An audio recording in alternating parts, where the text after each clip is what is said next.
The Select Committee to investigate the January 6th attack on the United States Capitol will be in order. Without objection, the Chair is authorized to declare the committee in recess at any point. Pursuant to House Deposition Authority Regulation 10, the Chair announces the committee's approval to release the deposition material presented during today's hearing. Good afternoon. At our last hearing, we told the story of a scheme driven by Donald Trump to pressure former Vice President Mike Pence to illegally overturn the election results. We showed that when the pressure campaign failed and Mike Pence fulfilled his constitutional obligation, Donald Trump turned a violent mob loose on him. We showed that the mob came within roughly 40 feet of the Vice President. Today, we'll show that what happened to Mike Pence wasn't an isolated part of Donald Trump's scheme to overturn the election. In fact, pressuring public servants into betraying their oaths was a fundamental part of the playbook. And a handful of election officials in several key states stood between Donald Trump and the upending of American democracy. As we begin today, it's important to remember when we count the votes for president, we count the votes state by state. For the most part, the candidates who win the popular vote in a state wins all the state's electoral college votes. And whoever wins a majority of the electoral college votes wins the presidency. So when Donald Trump tried to overturn the election results, he focused on just a few states. He wanted officials at the local and state level to say the vote was tainted by widespread fraud and throw out the results, even though, as we showed last week, there wasn't any voter fraud that could have overturned the election results. And like Mike Pence, these public servants wouldn't go along with Donald Trump's scheme. And when they wouldn't embrace the big lie and substitute the will of the voters with Donald Trump's will to remain in power, Donald Trump worked to ensure they faced the consequences. Threats to people's livelihood and lives. Threats of violence that Donald Trump knew about and amplified. And in our other hearings, we can't just look backward at what happened in late 2020 and in the early 2021 because the danger hadn't gone away. Our democracy endured a mighty test on January 6th and in the days before. We say our institutions held. But what does that really mean? Democratic institutions aren't abstractions or ideas. They are local officials who oversee elections, secretaries of state, people in whom we placed our trust that they'll carry out their duties. But what if they don't? 2 weeks ago, New Mexico held its primary elections. One county commission refused to certify the results, citing vague, unsupported claims dealing with Dominion voting machines. The court stepped in, saying New Mexico law required the commission to certify the results. 2 of the 3 members of the commission finally relented. One still refused, saying his vote, quote, isn't based on any evidence, it's not based on any facts, it's only based on my gut feeling and my own intuition, and that's all I need. By the way, a few months ago, this county commissioner was found guilty of illegally entering the Capitol grounds on January 6th. This story reminds us of a few things. First, as we've shown in our previous hearings, claims that widespread voter fraud tainted the 2020 presidential election have always been a lie. Donald Trump knew they were a lie, and he kept amplifying them anyway. Everything we described today, the relentless, destructive pressure campaign on state and local officials, was all based on a lie. Donald Trump knew it. He did it anyway. Second, the lie hasn't gone away. It's corrupting our democratic institutions.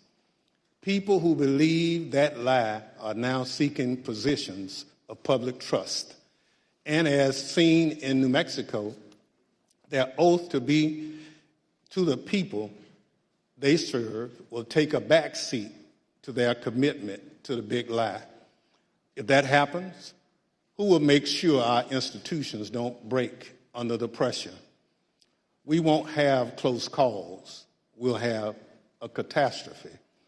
My distinguished colleague from California, Mr. Schiff, will present much of the Select Committee's finding on this matter. First, I'm pleased to recognize our Vice Chair, Ms. Cheney of Wyoming, for any opening statement she'd care to offer. Thank you very much, Mr. Chairman.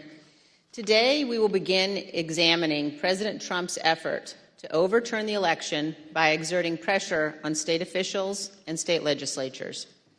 Donald Trump had a direct and personal role in this effort, as did Rudy Giuliani, as did John Eastman.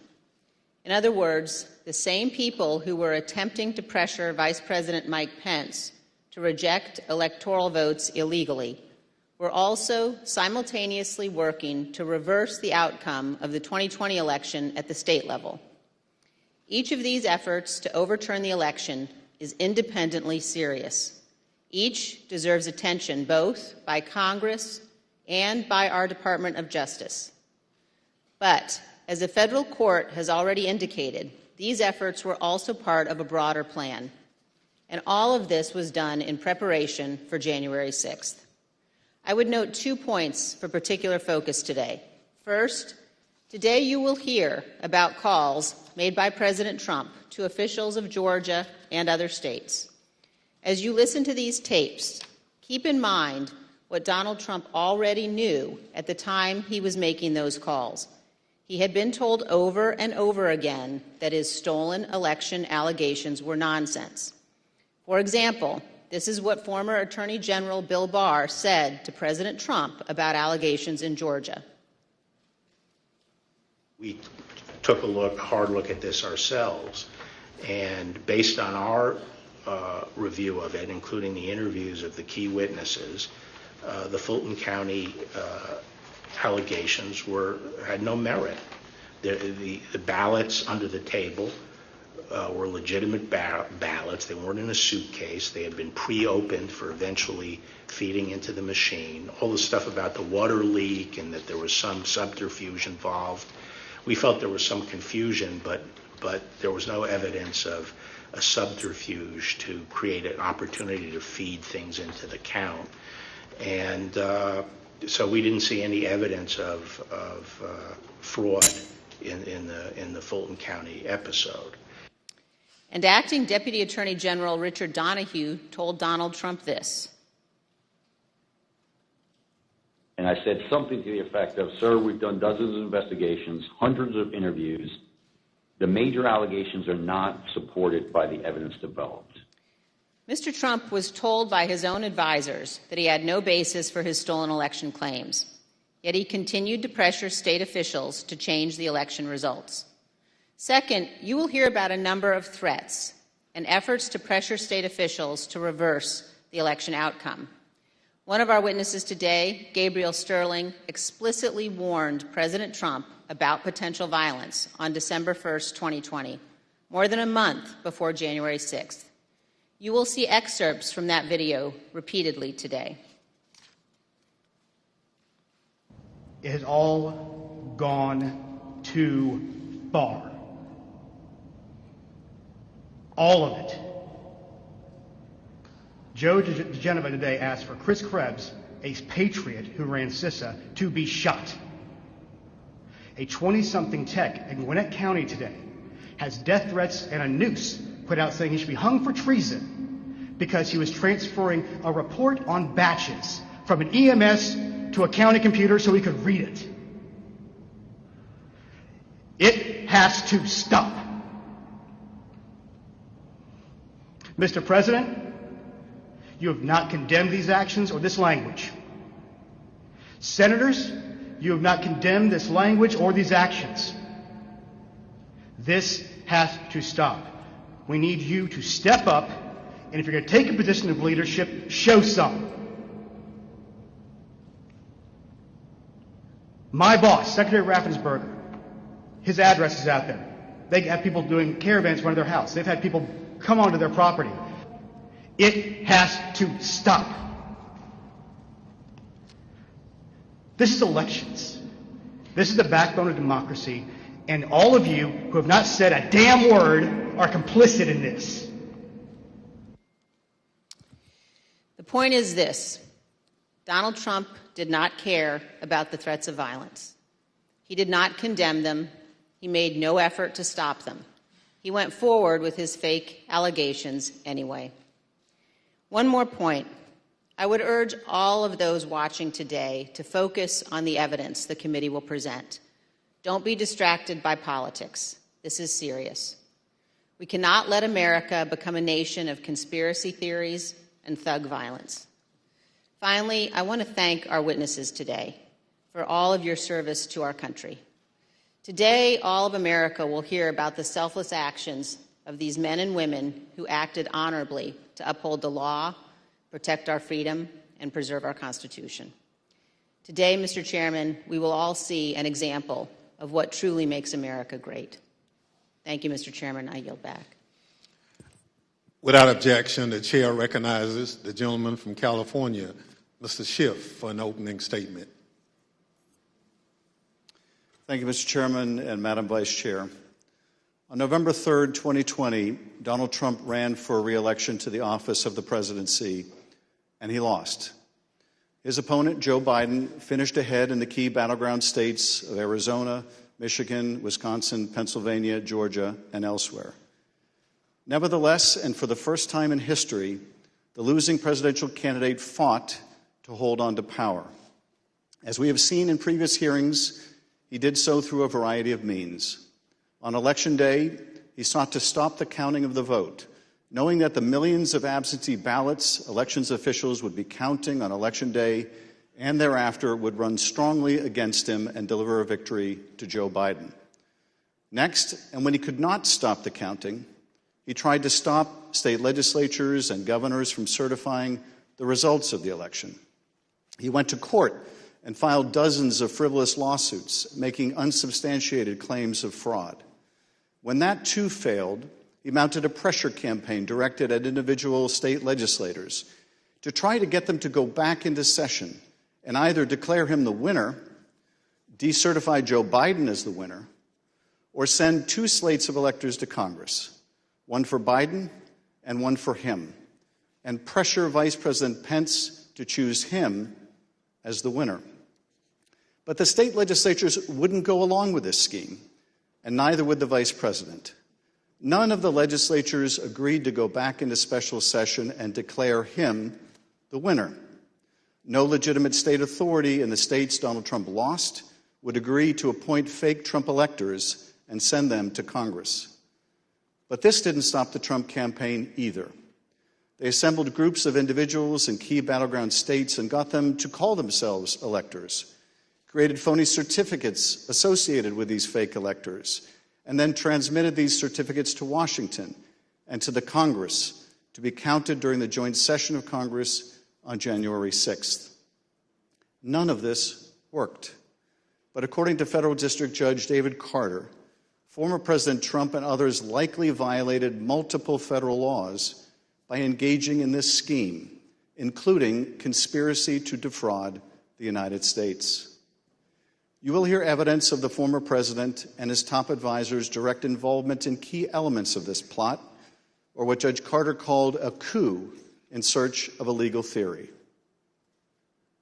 For as the judge explained, President Trump's pressure campaign to stop the electoral count did not end with Vice President Pence. It targeted every tier of federal and state elected officials.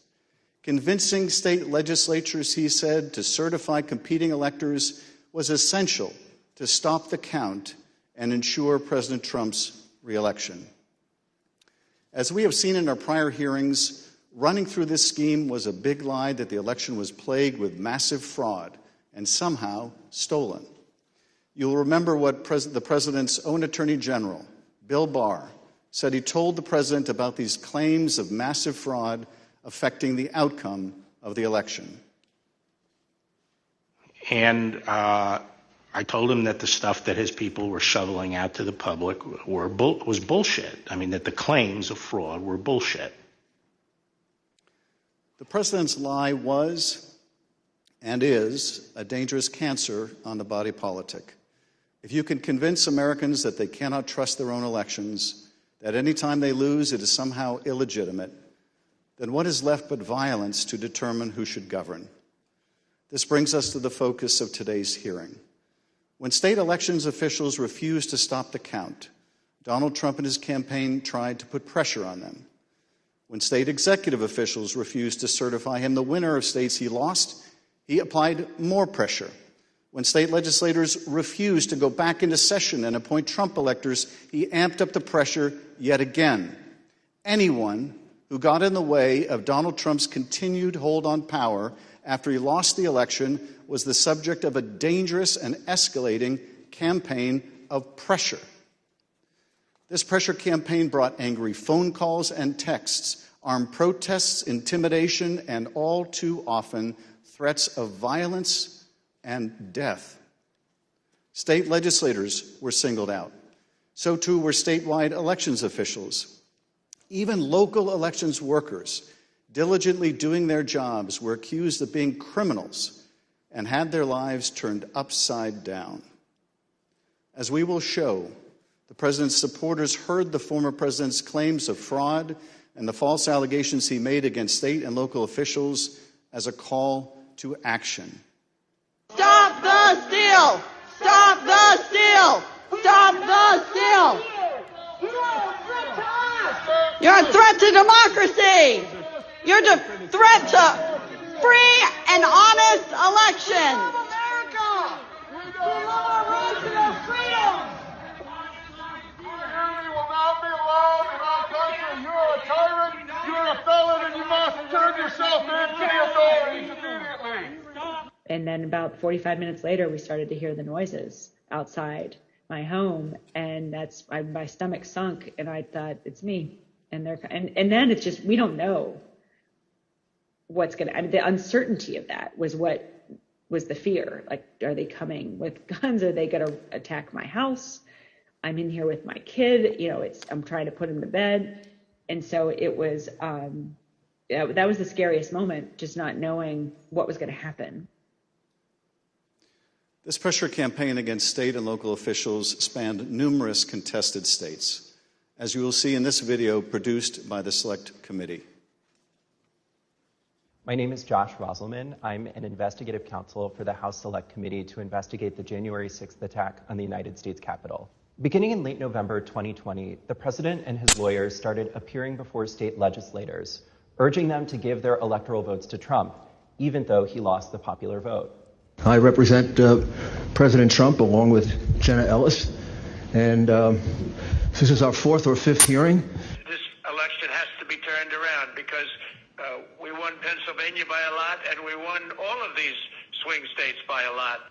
This was a strategy with both practical and legal elements. The Select Committee has obtained an email from just 2 days after the election in which a Trump campaign lawyer named Cleta Mitchell asked another Trump lawyer, John Eastman, to write a memo justifying the idea. When do you remember this coming up as an option in the post-election period for the first time? Right after the election. It might have been before the election. Eastman prepared a memo attempting to justify this strategy, which was circulated to the Trump White House, Rudy Giuliani's legal team, and state legislators around the country. And he appeared before the Georgia State Legislature to advocate for it publicly. You could also do what the Florida legislature was prepared to do, which is to adopt a slate of electors yourselves. And when you add in the mix of the significant statistical anomalies and sworn affidavits and video evidence of outright election fraud, I don't think it's just your authority to do that, but quite frankly, I think you have a duty to do that, to protect the integrity of the election here in Georgia. But Republican officials in several states released public statements recognizing that President Trump's proposal was unlawful.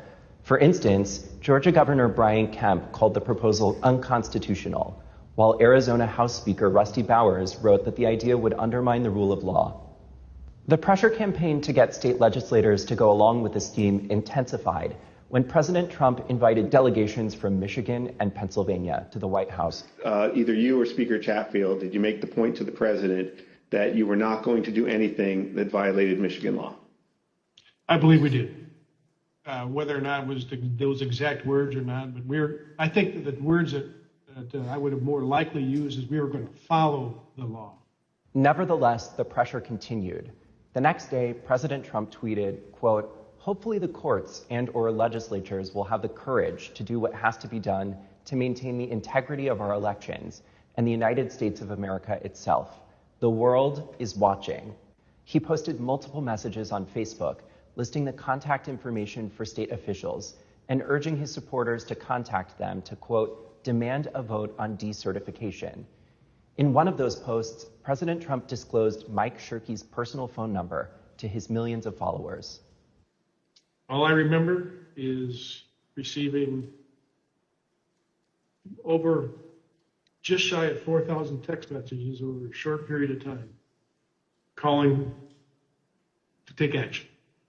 It was a loud noise, loud, consistent cadence of, we hear that the Trump folks are calling and asking for changes in the electors, and you guys can do this. Well, they were believing things that were untrue. These efforts also involved targeted outreach to state legislators. Hi, Representative. My name is Angela McCallum. I'm calling from Trump campaign headquarters in Washington, D.C. You do have the power to reclaim your authority and send a slate of electors that will support President Trump and Vice President Pence. From President Trump's lawyers and from Trump himself. And I've become friendly with legislators that I didn't know 4 weeks ago. Another legislator, Pennsylvania House Speaker Brian Cutler, received daily voicemails from Trump's lawyers in the last week of November. Mr. Speaker, this is Rudy Giuliani and Jenna Ellis. We're calling you together because we'd like to discuss, obviously, the election. Hello, Mr. Speaker. This is Jenna Ellis, and I'm here with Mayor Giuliani. Hey, Brian, it's Rudy. I really have something important to call to your attention that I think really changes things. Cutler felt that the outreach was inappropriate and asked his lawyers to tell Rudy Giuliani to stop calling, but Giuliani continued to reach out. I understand that you don't want to talk to me now. I just want to bring some facts to your attention and talk to you as a fellow Republican. On December 30th, Trump ally Steve Bannon announced a protest at Cutler's home. We're getting on the road and we're going down to Cutler. We're going to start going to offices, and if we have to, we're going to go to homes, and we're going to let them know what we think about them. There were multiple protests. I actually don't remember the exact number. There was at least 3, I think. Outside either my district office or my home. And you're correct, my son, my then 15-year-old son, was home by himself for the first one. All of my personal information was doxed online. It was my personal email, my personal cell phone, my home phone number. In fact, we had to disconnect our home phone for about 3 days because it would ring all hours of the night and would fill up with messages. Brian Cutler, we're outside. Clerks facing felony charges in Michigan. Poll watchers denied access in Pennsylvania. These ads were another element in the effort. The Trump campaign spent millions of dollars running ads online and on television. The evidence is overwhelming. Call your governor and legislators. Demand they inspect the machines and hear the evidence. Public pressure on state officials often grew dangerous in the lead up to January 6th. Let us in! Let us in! Let us in! Let us in! Special session! Special session! Special session! We'll light the whole shit on fire. What are we going to do? What can you and I do to a state legislator besides kill them? Although we should not do that. I'm not advising that, but I mean, what else can you do, right? The punishment for treason is death. The state pressure campaign and the danger it posed to state officials and to state capitals around the nation was a dangerous precursor to the violence we saw on January 6th at the U.S. Capitol. Today you will hear from Rusty Bowers, the Republican Speaker of the Arizona House of Representatives. He will tell us about his conversations with the president, with Rudy Giuliani and John Eastman, and what the president's team asked of him and how his oath of office would not permit it. You will then hear from Brad Raffensperger, the Republican Secretary of State of Georgia, who Trump directed to, quote, find 11,780 votes that did not exist, but just the exact number of votes needed to overtake Joe Biden. You will also hear from Gabriel Sterling, the chief operating officer, his chief operating officer, about the spurious claims of fraud in the elections in Georgia, and who, responding to a cascading set of threats to his elections team, warned the president to stop, that someone was going to get killed. And you will hear from Wandrea Shea Moss, a former local elections worker in Fulton County, Georgia, about how all of the lies about the election impacted the lives of real people who administer our elections and still do. You will hear what they experienced when the most powerful man in the world, the President of the United States, sought to cling to power after being voted out of office by the American people. The system held, but barely. And the system held because people of courage, Republicans and Democrats, like the witnesses you will hear today, put their oath to the country and Constitution above any other consideration. They did their jobs, as we must do ours. Thank you, Mr. Chairman, and I yield back. I now welcome our first panel of witnesses. We're joined today by a distinguished legislator from Arizona, Rusty Bowers, who's a Republican Speaker of the Arizona House of Representatives. Mr. Bowers was first elected to the state legislature in 1993 and has served as Speaker since 2019. Welcome, Speaker Bowers. Brad Raffensperger is the 29th Secretary of State of Georgia, serving in this role since 2019. As an elected official and a Republican, Secretary Raffensperger is responsible for supervising elections in Georgia and maintaining the state's public records. Welcome, Mr. Secretary. Gabriel Sterling is the Chief Operating Officer in the Georgia Secretary of State's office. Mr. Sterling was the statewide voting systems implementation manager for the 2020 election in Georgia, responsible for leading the Secretary of State's response to the COVID pandemic and rolling out modernized voting equipment. I will swear in our witnesses. The witnesses will please stand and raise their right hand. Do you swear or affirm on the penalty of perjury that the testimony you're about to give is the truth, the whole truth, and nothing but the truth, so help you God? Thank you. Please be seated. Let the record reflect that the witnesses answered in the affirmative. Speaker Bowers, thank you for being with us today. You're the Speaker of the Arizona House and a self-described conservative Republican. You campaigned for President Trump and with him during the 2020 election. Is it fair to say that you wanted Donald Trump to win a second term in office? Please. Yes, sir. Thank you. And is it your understanding that President Biden was the winner of the popular vote in Arizona in 2020? Yes, sir. Thank you.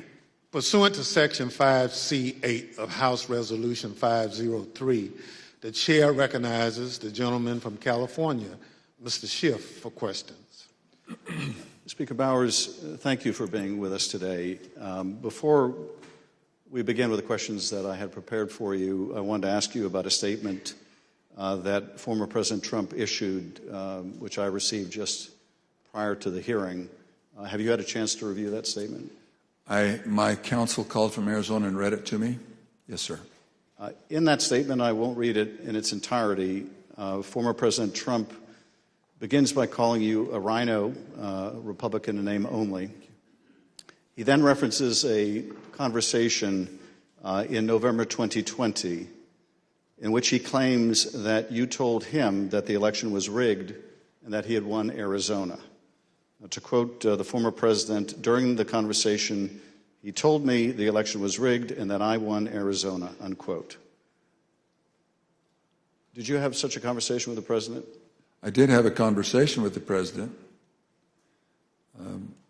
That certainly isn't it, but there were parts of it that are true, but there are parts that are not, sir. And the part that I read you, is that false? Anywhere, anyone, anytime has said that I said the election was rigged, that would not be true. And when the former president in his statement today claimed that you told him that he won Arizona, is that also false? That is also false. Mr. Bowers, I understand that after the election, and I don't know whether this is the conversation the former president is referring to, but after the election you received a phone call from President Trump and Rudy Giuliani in which they discussed the result of the presidential election in Arizona.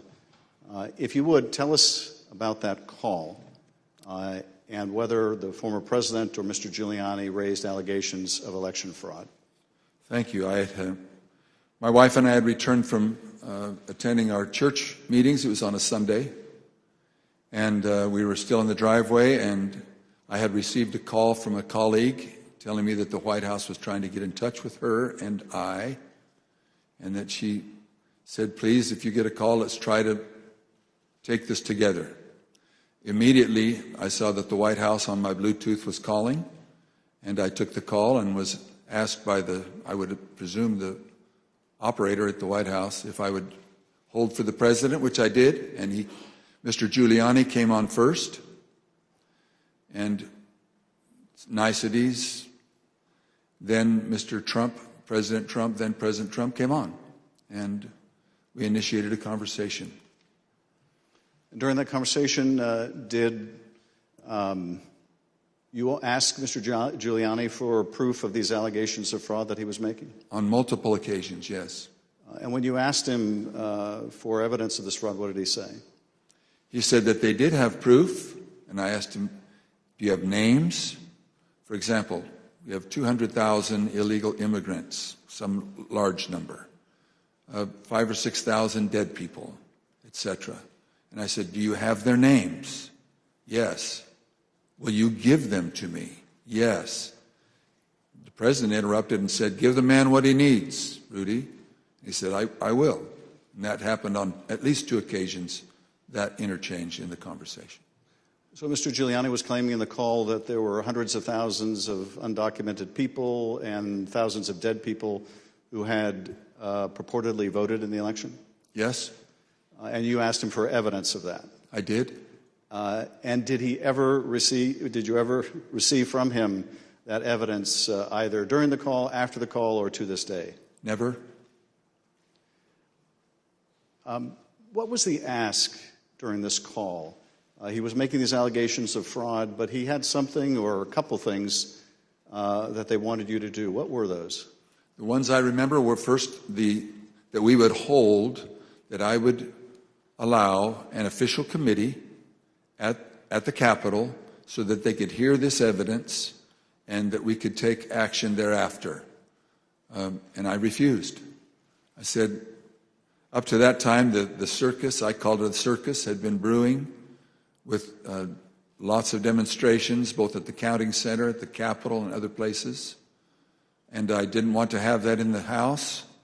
I did not feel that the evidence, granted in its absence, merited a hearing, and I didn't want to be used as a pawn if there was some other need that the committee hearing would fulfill.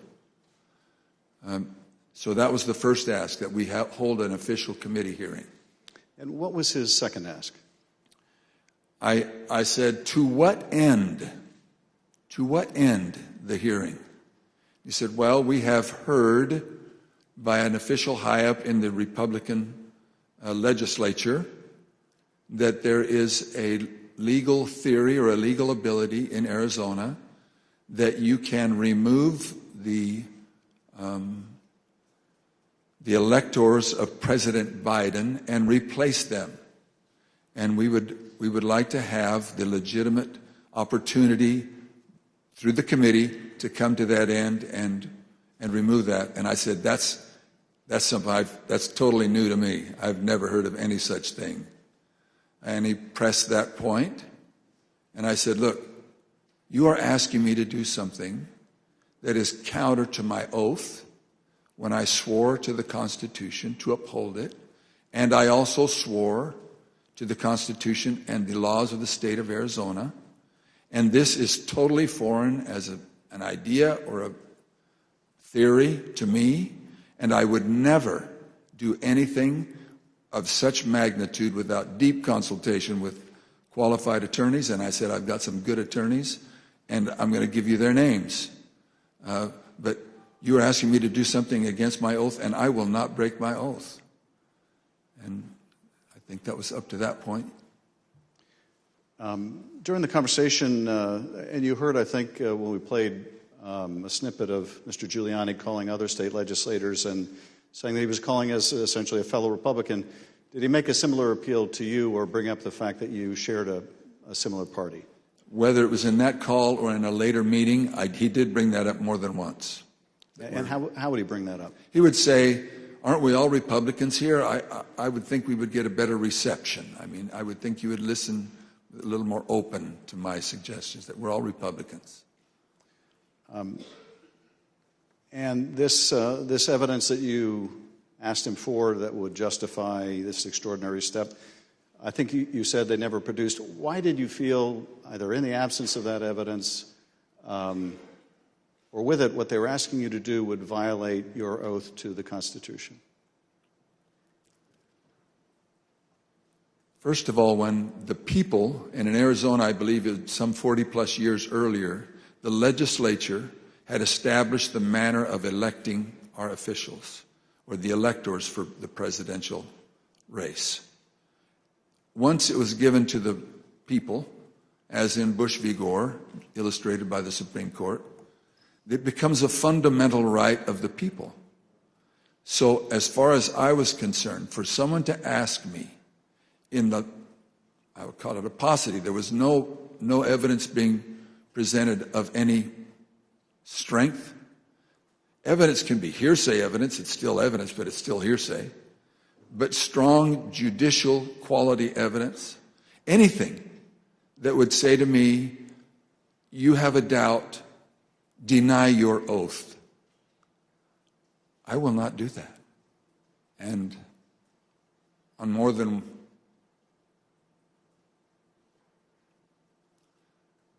one occasion throughout all this, that has been brought up, and it is a tenet of my faith that the Constitution is divinely inspired of my most basic foundational beliefs. And so for me to do that because somebody just asked me to is foreign to my very being. I will not do it. During that conversation, Speaker Bowers, did you ask him if what he was proposing had ever been done before? I did. And what did he say?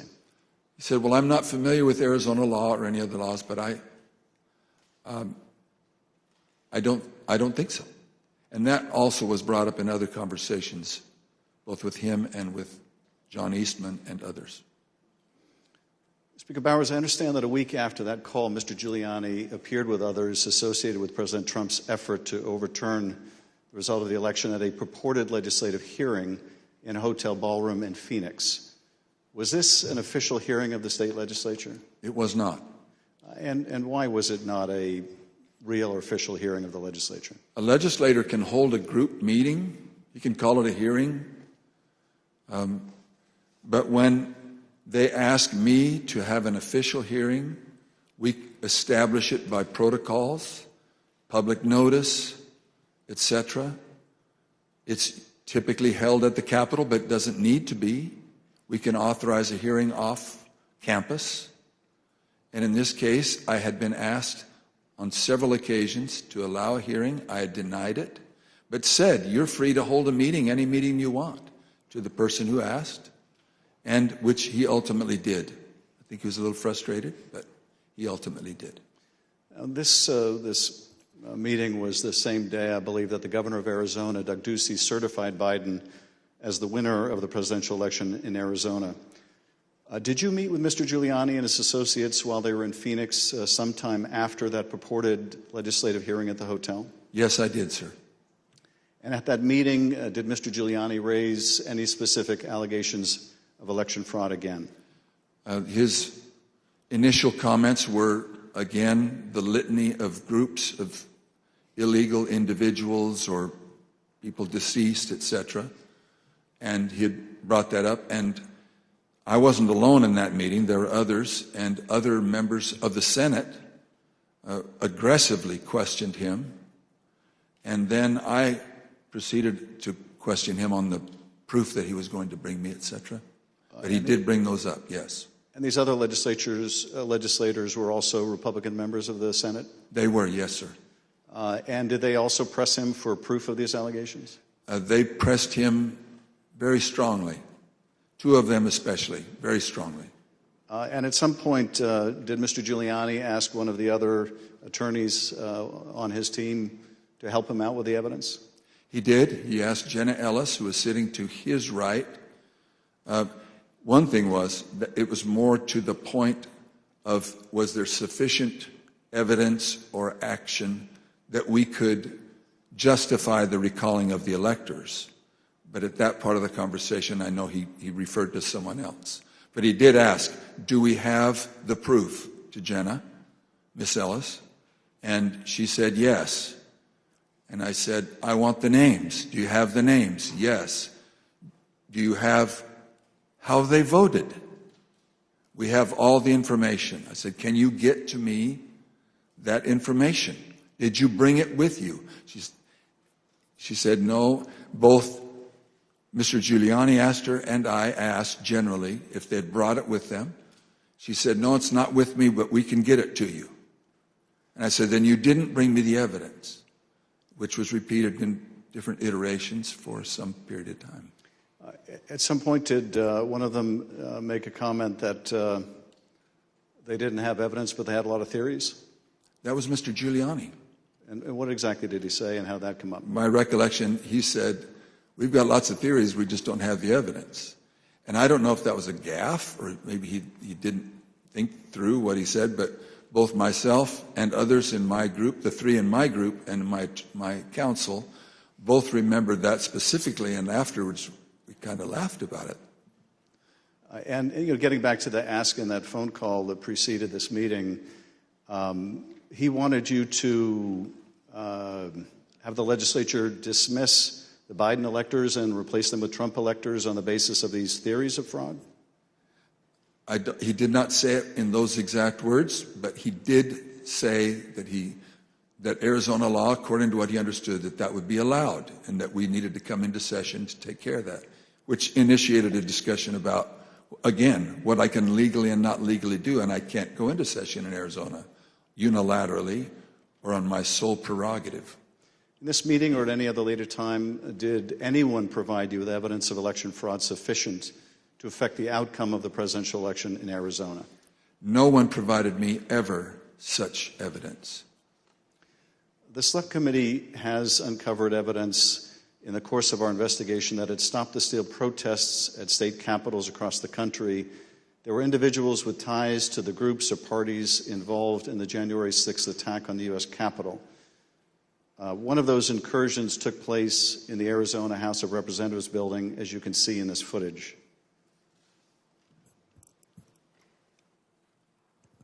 This is previously undisclosed video of protesters illegally entering and refusing to leave the building. One of the individuals prominently shown in this video is Jacob Chansley. Perhaps better known as the QAnon shaman, this rioter entered the Capitol on January 6th, was photographed leaving a threatening note on the dais in the U.S. Senate chamber, and was ultimately sentenced to 41 months in prison after pleading guilty to obstruction of an official proceeding. Other protesters who occupied the Arizona House of Representatives building included Proud Boys, while men armed with rifles stood just outside the entrance. I understand these protesters were calling for you by name, Speaker Bowers. Is that correct? That is correct. Speaker Bowers, did the president call you again in later in December? He did, sir. Did you tell the president in that second call that you supported him, that you voted for him, but that you were not going to do anything illegal for him? I did, sir. Nevertheless, his lawyer, John Eastman, called you some days later on June 4th, 2021. And he did have a very specific ask that would have required you to do just what you had already told the president you wouldn't do, something that would violate your oath. Is that correct? That's correct. It wasn't just me. I had my counsel and others on the call. And what did Dr. Eastman want you to do? That we would, in fact, take a vote to overthrow, or I shouldn't say overthrow, that we would decertify the electors, and that because we had plenary authority to do so. And he cited Article 2, Section 1, I think it's Clause 2, and said that, in his opinion, that gave us the authority. If there was, I don't recall him saying sufficient evidence, but there was some call or some strong reason to do so, or justification to do so, that we could do that. And that he was asking that his suggestion was that we would do it. And I said, again, I took an oath. For me to take that, to do what you do, would be counter to my oath. I don't recall if it was in that conversation, clearly, that we talked more about the oath, but I said, what would you have me do? And he said, just do it and let the court sort it out. And I said, you're asking me to do something that's never been done in history, the history of the United States, and I'm going to put my state through that without sufficient proof, and that's going to be good enough with me? That I would put us through that, my state, that I swore to uphold both in Constitution and in law? No, sir. He said, well, that's my suggestion would be just do it and let the courts figure it all out. And he didn't use that exact phrase, but that was what his meaning was, and I declined, and I believe that was close to the end of our phone call. And again, this took place after you had recently spoken with President Trump and told him that you wouldn't do anything illegal for him. Is that right? It wasn't days after. Obviously, it was days after, but a few days had gone by. But you had told President Trump you would not do anything illegal for him. I did, both times. And you told Dr. Eastman that you did not believe there was legal support to justify what he was asking, but he still wanted you to do it and effectively let the courts work it out? I've been warned, don't say things you think, maybe he said. But I do remember him saying that the authority of the legislature was plenary and that you can do it. I said, then you should know that I can't even call the legislature into session without a 2/3 majority vote. We're only 30 plus 1.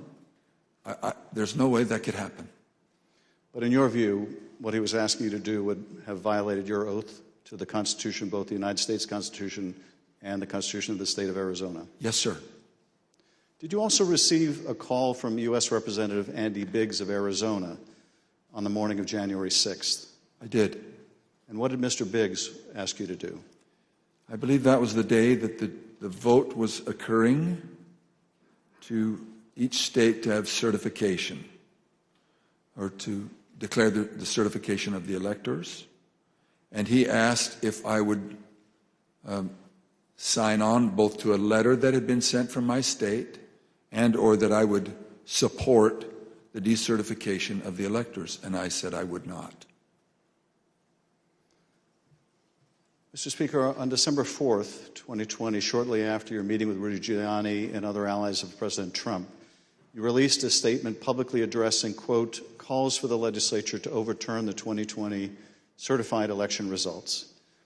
The statement is very straightforward in explaining the, quote, breathtaking request, unquote, made by representatives of President Trump. Quote, that the Arizona legislature overturn the certified results of last month's election and deliver the state's electoral college votes to President Trump, unquote.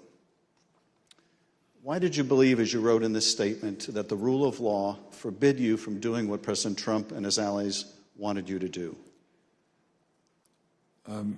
Representative, I'm sorry, I should be saying, Mr. Chairman, Representative Schiff,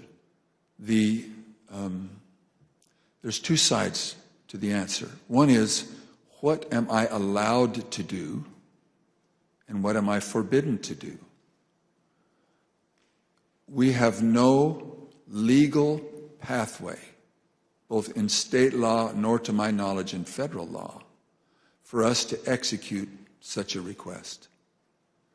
And I am not allowed to walk or act beyond my authority. If I'm not specifically authorized as a legislator, as a legislature, then I cannot act to the point of calling us into session. Some say that just a few legislators have plenary authority, and that has come as part of all of this discussion, I'll call it.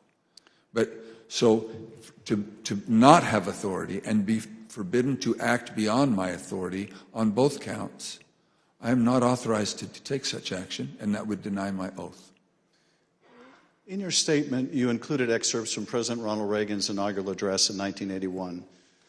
The newly inaugurated president told the country, quote, the orderly transfer of authority as called for in the Constitution routinely takes place as it has for almost 2 centuries, and few of us stop to think how unique we really are. In the eyes of many in the world, this every 4-year ceremony we accept as normal is nothing less than a miracle. Tell us, if you would, Mr. Speaker, why did you include President Reagan's words in your public statement? Mr.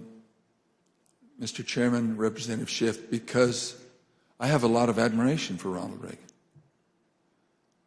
I've had the opportunity of going through his home with one other person and walking through, and I have a lot of admiration for him. When he pointed out, which is, I have lived in other country for a period of time and have visited a few countries, and during election times, the fact that we allow an election, support an election, and stand behind the election, even in the past when there have been serious questions about the election, and then move on without disturbance and with acceptance that we choose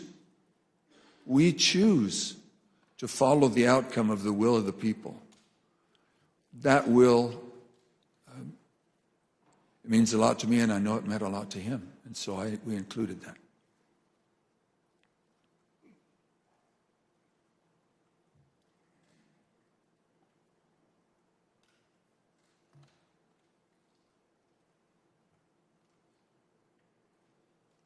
Thank you, Speaker Bowers. I now want to look even more deeply at the fake elector scheme.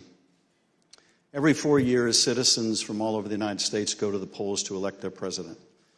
Under our Constitution, when we cast our votes for president, we are actually voting to send electors pledged to our preferred candidate to the Electoral College. In December, the electors in each state meet, cast their votes, and send those votes to Washington. There is only one legitimate slate of electors from each state. On the 6th day of January, Congress meets in a joint session to count those votes, and the winner of the Electoral College vote becomes the president. In this next segment, you'll hear how President Trump and his campaign were directly involved in advancing and coordinating the plot to replace legitimate Biden electors with fake electors not chosen by the voters. You'll hear how this campaign convinced these fake electors to cast and submit their votes through fake certificates, telling them that their votes would only be used in the event that President Trump won his legal challenges. Yet when the president lost those legal challenges, When courts rejected them as frivolous and without merit, the fake elector scheme continued. At this point, President Trump's own lawyers, so-called Team Normal, walked away rather than participate in the plan. And his own White House counsel's office said that the plan was not legally sound. Let's play the following video produced by the Select Committee. My name is Casey Lucier. I'm an investigative counsel for the House Select Committee to investigate the January 6th attack on the United States Capitol. On November 18th, a lawyer working with the Trump campaign named Kenneth Cheesebro wrote a memo arguing that the Trump campaign should organize its own electors in the swing states that President Trump had lost. The Select Committee received testimony that those close to President Trump began planning to organize fake electors for Trump in states that Biden won in the weeks after the election. Who do you remember being involved in those early discussions around the Thanksgiving time regarding having alternate electors meet? Mr. Giuliani, several of Mr. Giuliani's associates, Mr. Meadows,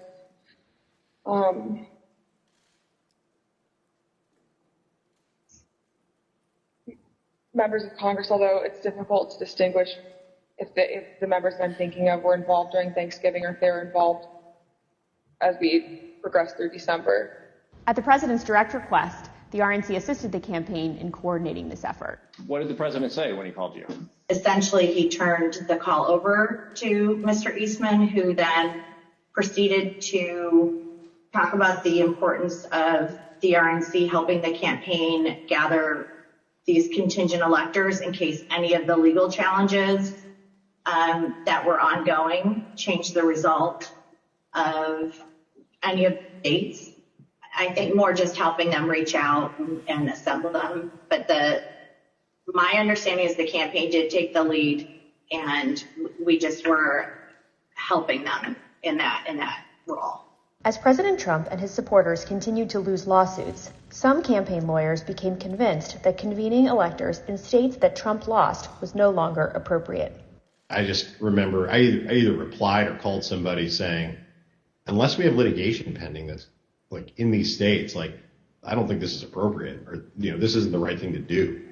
I don't remember how I phrased it, but and I got into a little bit of a back and forth, and I think it was with Ken Cheesebro, where I said, all right, you just get after it. Like I'm out. At that point, I had Josh Finley email Mr. Chesbro politely to say, this is your task. You are responsible for the Electoral College issues moving forward. And this was my way of taking that responsibility to zero. The committee learned the White House counsel's office also felt the plan was potentially illegal. And so to be clear, did you hear the White House counsel's office say that this plan to have alternate electors meet and cast votes for Donald Trump in states that he had lost was not legally sound? Yes, sir. And who was present for that meeting that you remember? It was in our office. It was Mr. Meadows, Mr. Giuliani, and a few of Mr. Giuliani's associates. The Select Committee interviewed several of the individual fake electors, as well as Trump campaign staff who helped organize the effort.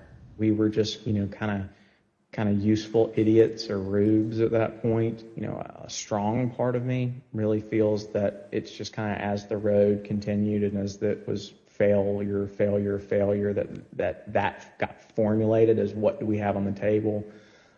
Let's just do it. And now, after what we've told you today about the Select Committee's investigation about the conclusion of the professional lawyers on the campaign staff, Justin Clark, Matt Morgan, and Josh Finley, about their unwillingness to participate in the convening of these electors, how does that contribute to your understanding of these issues? I'm angry. Because I think in a sense, no one really cared if people were potentially putting themselves in jeopardy. Would you have not wanted to participate in this any further as well? I absolutely would not have. Had I known that the three main lawyers for the campaign that I've spoken to in the past and were leading up were not on board. Yeah. I was told that these would only count if a court ruled in our favor.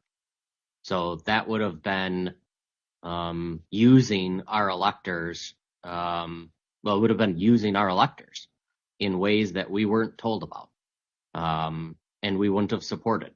Documents obtained by the Select Committee indicate that instructions were given to the electors in several states that they needed to cast their ballots in complete secrecy. Because this scheme involved fake electors, those participating in certain states had no way to comply with state election laws, like where the electors were supposed to meet. One group of fake electors even considered hiding overnight to ensure that they could access the state capitol, as required in Michigan. Did Mr. Norton say who he was working with at all on this effort to have electors meet? He said he was working with the president's campaign. He told me that the Michigan Republican electors were planning to meet in the Capitol and hide overnight so that they could fulfill the role of casting their vote in per law in the Michigan chambers. And I told him in no uncertain terms that that was insane and inappropriate. In one state, the fake electors even asked for a promise that the campaign would pay their legal fees if they got sued or charged with a crime. Ultimately, fake electors did meet on December 14, 2020, in Arizona, Georgia, Michigan, Pennsylvania, New Mexico, Nevada, and Wisconsin. At the request of the Trump campaign, the electors from these battleground states signed documents falsely asserting that they were the, quote, duly elected electors from their state, and submitted them to the National Archives and to Vice President Pence in his capacity as President of the Senate.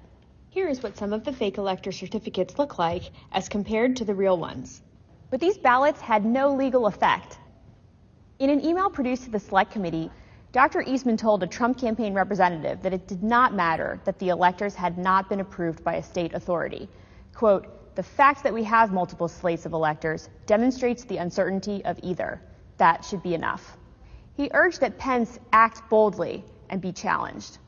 Documents produced to the Select Committee show that the Trump campaign took steps to ensure that the physical copies of the fake electors' electoral votes from 2 states were delivered to Washington for January 6th. Text messages exchanged between Republican Party officials in Wisconsin show that on January 4th, the Trump campaign asked for someone to fly their fake electors' documents to Washington. A staffer for Wisconsin Senator Ron Johnson texted a staffer for Vice President Pence just minutes before the beginning of the joint session.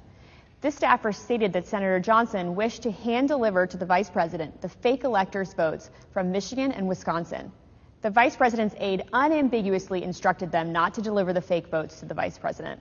Even though the fake elector slates were transmitted to Congress and the executive branch, the Vice President held firm in his position that his role was to count lawfully submitted electoral votes. Joseph R. Biden, Jr.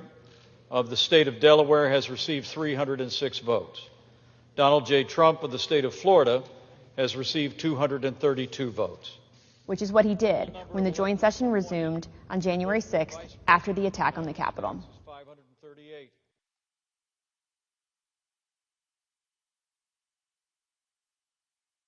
What we just heard in that video was an aide to the White House Chief of Staff telling this committee that the White House counsel's office felt that this fake electors plan was not legally sound. Nevertheless, the Trump campaign went forward with the scheme anyway. Speaker Bowers, were you aware that fake electors had met in Phoenix on December 14th and purported to cast electoral votes for President Trump? I was not. When you learned that these electors had met and sent their electoral votes to Washington, what did you think? Well, I thought of the book, The Gang That Couldn't Shoot Straight. And I just thought, this is a tragic parody. Mr. Bowers, I understand that as you flew from Phoenix to Washington yesterday, you reflected upon some passages from a personal journal that you were keeping in December 2020 while all of this was taking place. With your permission, I'm wondering if you would be willing to share one passage in particular with us. Thank you very much. It is painful to have friends who have been such a help to me turn on me with such rancor. I may, in the eyes of men, not hold correct opinions or act according to their vision or convictions, but I do not take this current situation in a light manner, a fearful manner, or a vengeful manner. I do not want to be a winner by cheating. I will not play with laws I swore allegiance to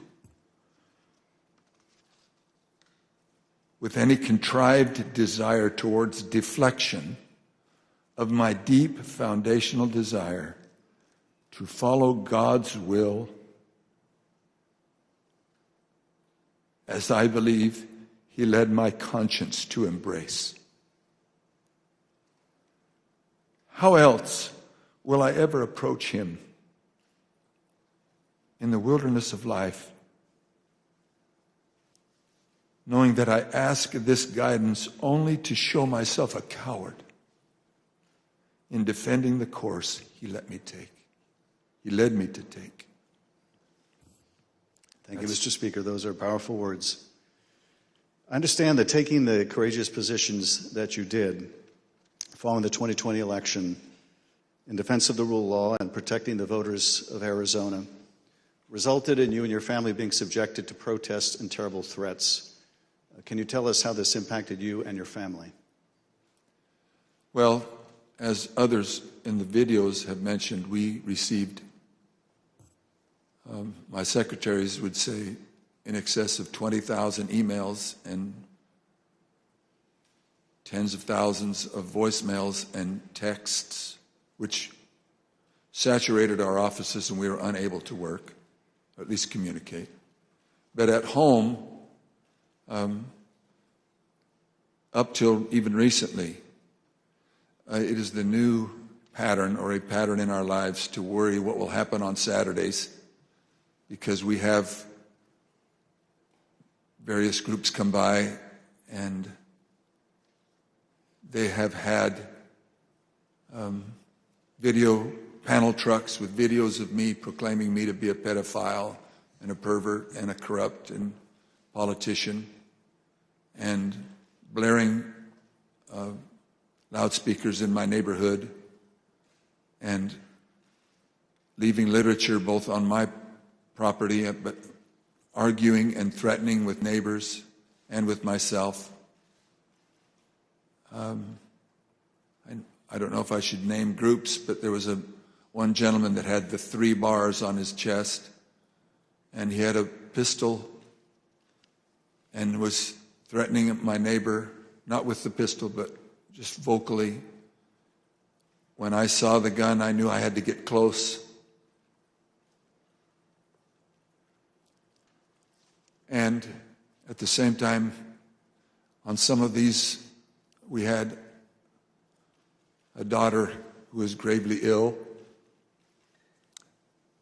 who was upset by what was happening outside. And my wife, that was a valiant person, very, very strong, quiet, very strong woman.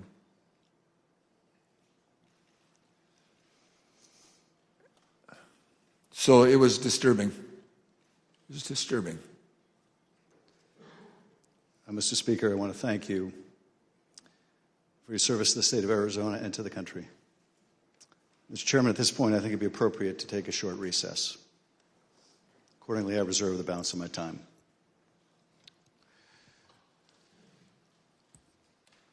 The chair requests that those in the hearing room remain seated until the Capitol Police have escorted members and witnesses from the room. We'll have 5 minutes, 5-minute recess.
The committee will be in order. President Trump's pressure campaign against state officials existed in all the key battleground states that he lost. But the former president had a particular obsession with Georgia. Here is the president on the afternoon of January 6th, after his own attorney general warned him that the claims you are about to hear are patently false. They should find those votes. They should absolutely find that. Just over 11,000 votes, that's all we need. They defrauded us out of a win in Georgia, and we're not going to forget it.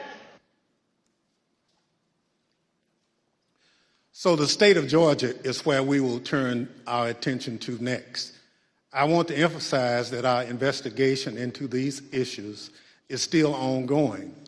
As I stated in our last hearing, if you have relevant information or documentary evidence to share with the Select Committee, we welcome your cooperation. But we will share some of our findings with you today. Secretary Raffensperger, thank you for being here today. You've been a public servant in Georgia since 2015, serving first as a member of the Georgia House of Representatives and then, since January 2019, as Georgia's Secretary of State. As a self-described conservative Republican, is it fair to say that you wanted President Trump to win the 2020 election? Yes, it is. Mr. Secretary, many witnesses have told the Select Committee that Election Day, November 3rd, 2020, was a largely uneventful day in their home states.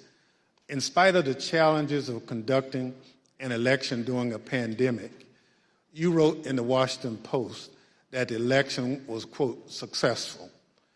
Tell us, what was your impression of how Election Day had proceeded in Georgia? On Election Day in November, our election went remarkably smooth. In fact, we meet at the GEMA headquarters. That's the Georgia Energy Emergency Management Association meeting location, but we were following wait times in line. In the afternoon, our average wait time was 3 minutes statewide that we were recording for various precincts, and it actually got down to 2 minutes. And at the end of the day, we felt that we had a successful election from the standpoint of the administration and the operation of the election. Thank you. The chair recognizes the gentleman from California, Mr. Schiff. Thank you, Mr. Chairman. Secretary Raffensperger, did Joe Biden win the 2020 presidential election in Georgia, and by what margin? President Biden carried the state of Georgia by approximately 12,000 votes. And Mr. Secretary, as I understand it, your office took several steps to ensure the accuracy of the vote count in Georgia, reviewing the vote count in at least 3 different ways. These steps included a machine recount, a forensic audit, and a full hand recount of every one of the 5 million ballots cast. Did these efforts, including a recount of literally every ballot cast in the state of Georgia, confirm the result? Yes, they did. We counted the ballots where the first tabulation would be scanned. Then when we did our 100% hand audit of the all 5 million ballots in the state of Georgia, all cast in place, all absentee ballots, they were all hand recounted, and they came remarkably close to the first count. And then upon the election being certified, President Trump, because he was within 0.5%, could ask for a recount. And then we recounted them again through the scanners, and we got remarkably the same count. 3 counts, all remarkably close, which showed that President Trump did come up short. Nevertheless, as you will see, the president and his allies began making numerous false allegations of voter fraud, false allegations that you and Mr. Sterling, among others, had to address. Mr. Sterling, thank you also for being here today. Following the 2020 election, in addition to your normal duties, I understand that you became a spokesperson to try to combat disinformation about the election and the danger it was creating for elections officials, among others. In a December 1 press conference, you addressed some of your remarks directly to President Trump. Let's take a look at what you said that day. Mr. President, it looks like you likely lost the state of Georgia. We're investigating. There's always a possibility. I get it. And you have the rights to go through the courts. What you don't have the ability to do, and you need to step up and say this, is stop inspiring people to commit potential acts of violence. Someone's going to get hurt, someone's going to get shot, someone's going to get killed. And it's not right. It's not right. Mr. Sterling, what prompted you to make these remarks? Mr. Schiff, we had a previously scheduled press conference that day, as we were in the habit of doing, trying to be as transparent as we could about the election and the counts going on. A little after lunch that day, lunchtime, I received a call from the project manager from Dominion Voting Systems, who was oddly, audibly shaken. She's not the kind of person I would assume would be that way. She has a master's from MIT, a graduate of the Naval Academy, and was very much on the ball and pretty unflappable. And she informed me about a young contractor they had who had been receiving threats from a video had been posted by some QAnon supporters. And at that point, we had been steeping in this kind of stuff. So it was around us all the time. So I didn't take note of it more than adding to the pile of other stuff we were having to deal with. And I did pull up Twitter, and I scrolled through it, and I saw the young man's name. There was a particular tweet that, for lack of a better word, was a straw that broke the camel's back. Had the young man's name. It was a very unique name. I believe he was a first-generation American. And it said, had his name, "You committed treason. May God have mercy on your soul," with a slowly twisting gif of a noose. And for lack of a better word, I lost it. I just got irate. My boss was with me at the time, the Deputy Secretary, Jordan Fuchs, and she could tell that I was angry. I tend to turn red from here up when that happens, and that happened at that time. And she called Secretary Raffensperger to say, "We're seeing these kind of threats, and Gabe thinks we need to say something about it." And the Secretary said yes, and that's what prompted me to do what I did. I lost my temper, but it seemed necessary at the time because it was just getting worse. And I could not tell you why that particular one was the one that put me over the edge, but it did. Now, after you made this plea to the president, did Donald Trump urge his supporters to avoid the use of violence? Not to my knowledge. Now, as we know, the president was aware of your speech because he tweeted about it later that day. Let's take a look at what the president said. In the tweet, Donald Trump claims that there was, quote, massive voter fraud in Georgia. Mr. Sterling, that was just plain false, wasn't it? Yes, sir. Nevertheless, the very next day, on December 2nd, President Trump released a lengthy video again making false claims of election fraud in Georgia. Let's take a look at what he said this time. They found thousands and thousands of votes that were out of whack, all against me. In fact, the day after Donald Trump released that video, so now we're talking just 2 days after the emotional warning that you gave that someone's going to get killed, representatives of President Trump appeared in Georgia, including Rudy Giuliani, and launched a new conspiracy theory that would take on a life of its own and threaten the lives of several innocent election workers. This story falsely alleges that sometime during election night, election workers at the State Farm Arena in Atlanta, Georgia, kicked out poll observers. After the observers left, the story goes, these workers pulled so-called suitcases of ballots from under a table and ran those ballots through counting machines multiple times. Completely without evidence, President Trump and his allies claimed that these suitcases contained as many as 18,000 ballots, all for Joe Biden. None of this was true. But Rudy Giuliani appeared before the Georgia State Senate and played a surveillance video from State Farm Arena, falsely claiming that it showed this conspiracy taking place. Here's a sample of what Mr. Giuliani had to say during that hearing. And when you look at what you saw on the video, which to me was a smoking gun, powerful smoking gun, well, I don't have to be a genius to figure out what happened. And I don't have to be a genius to figure out that those votes are not legitimate votes. You don't put legitimate votes under a table. No. Wait until you throw the opposition out, and in the middle of the night, count them. We would have to be fools to think that. President Trump's campaign amplified Giuliani's false testimony in a tweet pushing out the video footage. Giuliani likewise pushed out his testimony on social media. As you can see in this tweet, Mr. Giuliani wrote that it was, quote, now beyond doubt, unquote, that Fulton County Democrats had stolen the election. Later in this hearing, we'll hear directly from one of the election workers in this video about the effect these lies had on her and on her family. Mr. Sterling, did the investigators in your office review the entire surveillance tape from the State Farm Arena on election night? They actually reviewed approximately 48 hours going over the time period where action was taking place at the counting center at State Farm Arena. And what did the tape actually show? Depending on which time you want to start, because as was mentioned, this conspiracy theory took on a life of its own, where they conflated a water main break that wasn't a water main break and throwing observers out and a series of other things. What it actually showed was Fulton County election workers engaging in normal ballot processing. One of the things that was very frustrating was the so-called suitcases of ballots from under the table. If you watch the entirety of the video, you saw that these were election workers who were under the impression they were going to get to go home around 10:30.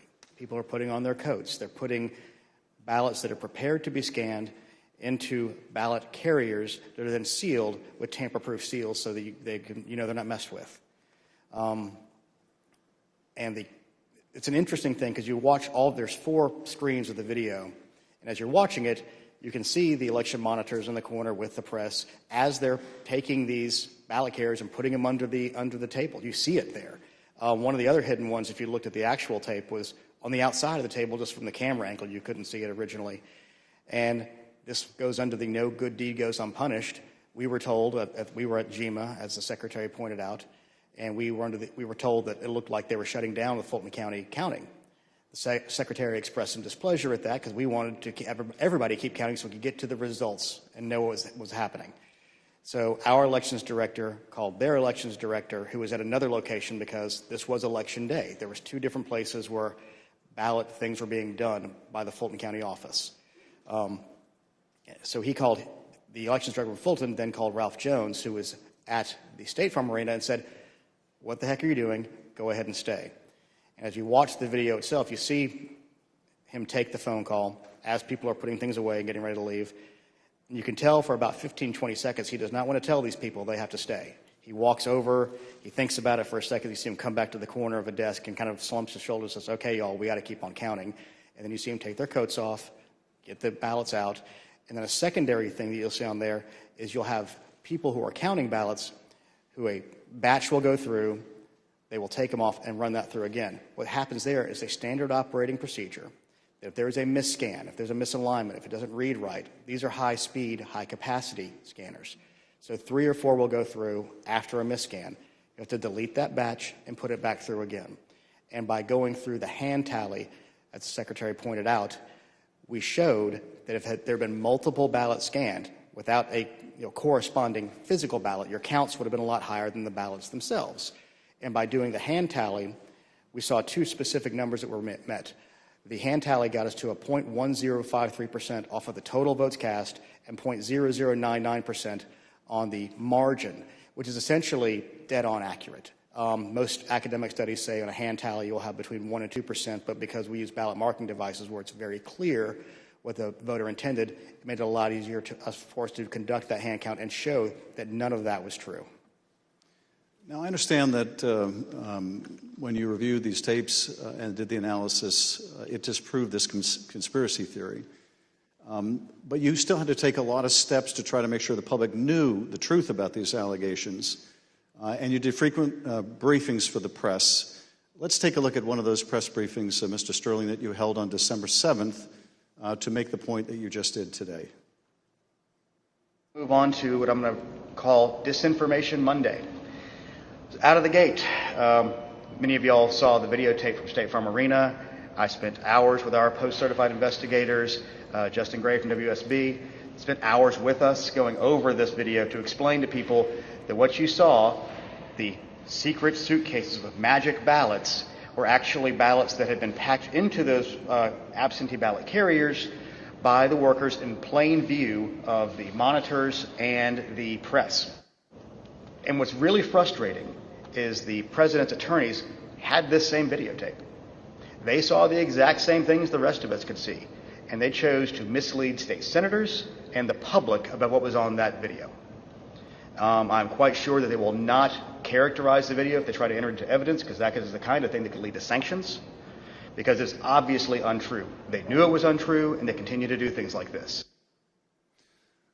Mr. Sterling, despite the efforts by your office to combat this misinformation by speaking out publicly and through local media, you were unable to match the reach of President Trump's platform and social media megaphone spreading these false conspiracy theories. What was it like to compete with a president who had the biggest bully pulpit in the world to push out these false claims? For lack of a better word, it was frustrating. But oftentimes I felt our information was getting out, that there was a reticence of people who needed to believe it because the President of the United States, whom many looked up to and respected, was telling them it wasn't true, despite the facts. And I have characterized at one point it was kind of like a shovel trying to empty the ocean. And yes, it was frustrating. I even have family members who I had to argue with about some of these things, and I would show them things. And the problem you have is you're getting to people's hearts. I remember there's one specific, an attorney that we know that we showed and walked him through. This wasn't true. Okay, I get that. This wasn't true. Okay, I get that. This wasn't 5 or 6 things. But at the end, he goes, I just know in my heart they cheated. That's just, and so once you get past the heart, the facts don't matter as much. And our job, from our point of view, is to get the facts out, do our job, tell the truth, follow the Constitution, follow the law, and defend the institutions. And the institutions held. Let's take a look at what you were competing with. This is the former president speaking in Georgia on December 5th. Evidence of fraud is overwhelming, and again, I'm going to ask you to look up at that very, very powerful and very expensive screen. Hidden cases of possible ballots are rolled out from under a table. 4 people under a cloud of suspicion.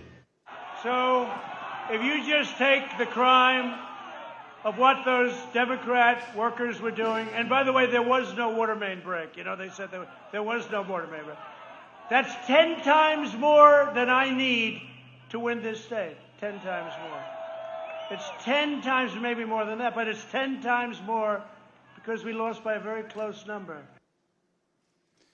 this committee's hearing last Monday, we heard from senior federal law enforcement officials, from the senior-most federal law enforcement official in Atlanta at the time, U.S. Attorney for the Northern District, B.J. Pack, as well as former Attorney General Bill Barr. They both testified that the allegations were thoroughly investigated and found to have no merit. Here is U.S. Attorney Pack. Particularly to Attorney General Barr, I told him that we looked into it. We've done several things, including interviewing the witnesses. I listened to the tapes and reviewed the videotape myself, and that there was nothing there. Giuliani was wrong in representing that this was a suitcase full of ballots. And here's what Attorney General Bill Barr had to say about the same allegations.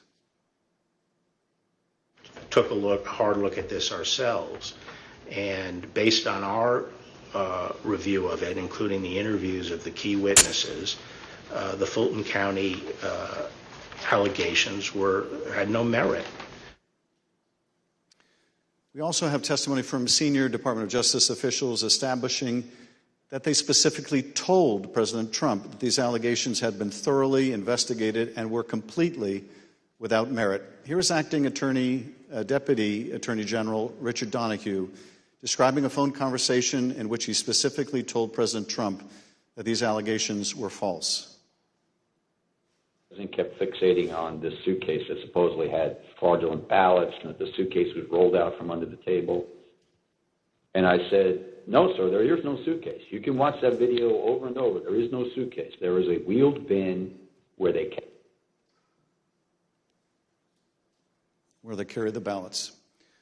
No matter how many times senior Department of Justice officials, including his own Attorney General, told the president that these allegations were not true, President Trump kept promoting these lies and putting pressure on state officials to accept them. On January 2nd, the President had a lengthy telephone conversation with Secretary Raffensperger. Prior to the President's call, though, I want to share a bit of important context. First, the White House, including the former President's Chief of Staff, Mark Meadows, repeatedly called or texted the Secretary's office some 18 times in order to set up this call. They were quite persistent. Second, Chief of Staff Mark Meadows took the extraordinary step of showing up at a signature audit site in Georgia, where he met with Secretary Raffensperger's chief investigator, Francis Watson, who was supervising that audit process. Behind me is a photograph from that visit. Third, the day after Meadows' Georgia visit, he set up a call between President Trump and Francis Watson. On the call between President Trump and Georgia investigator Francis Watson, the former president continued to push the false claim that he'd won the state of Georgia. Let's listen to that part of the conversation. You know, you have the most important job in the country right now, because if we win Georgia, first of all, if we win, you're going to have 2 wins. They're not going to win right now. You know, they're down because the people of Georgia are so angry at what happened to me. They know I won by hundreds of thousands of votes. It wasn't close. And in this next clip, he told this state law enforcement official that she'd be praised if she found the right answer. Hopefully, I will. When the right answer comes out, you'll be praised. I mean, I don't know why. They've made it so hard. They will be praised. People will say, "Great," because that's what it's about. That ability to check and to make it right. Because everyone knows it's wrong. There's just no way. Mr. Raffensperger, I know you weren't on this call, but that you have listened to it. President Trump didn't win by hundreds of thousands of votes in Georgia, did he? No, he did not. I've been traveling through the state of Georgia for a year now, and simply put, in a nutshell, what happened in fall of 2020 is that 28,000 Georgians skipped the presidential race, and yet they voted down ballot in other races. And the Republican congressman ended up getting 33,000 more votes than President Trump, and that's why President Trump came up short. Thank you, Mr. Secretary. The President on this call doesn't stop here. Let's listen to another part of the conversation between President Trump and Ms. Watson. Anyway, but whatever you can do, Francis, it would be, it's a great thing. It's an important thing for the country. So important. You have no idea it's so important. Well, and I very much appreciate it. Whatever you can do, Francis. This is the President of the United States calling an investigator looking into the election in which he is a candidate and asking her to do whatever you can do. Mr. Secretary, he placed this call to your chief investigator on September 23rd, 2020. The Select Committee has received text messages indicating that Mark Meadows wanted to send some of the investigators in her office, in the words of one White House aide, a shitload of POTUS stuff, including coins, actual autographed MAGA hats, etc. White House staff intervened to make sure that didn't happen. It was clear at the time of this call that the former president had his sights set on January 6th. Listen to this portion when he told Francis Watson about a very important date. Do you think they'll be working after Christmas to keep it going fast? Because, we have that date of the 6th, which is a very important date. That important date, of course, was the joint session of Congress, where Georgia's electoral votes would be counted for Joe Biden. A little over a week after this call to Francis Watson, the President was finally able to speak with you, Secretary Raffensperger. Bear in mind, as we discuss this call today, that by this point in time, early January, the election in Georgia had already been certified. But perhaps more important, the President of the United States had already been told repeatedly by his own top Justice Department officials that the claims he was about to make to you about massive fraud in Georgia were completely false. Mr. Secretary, the call between you and the President lasted 67 minutes, over an hour. We obviously can't listen to the entire recording here today, although it is available on the Select Committee's website. But we'll listen to selected excerpts of it now so that we can get your insights. Let's begin with the President raising the thoroughly debunked allegations of suitcases of ballots.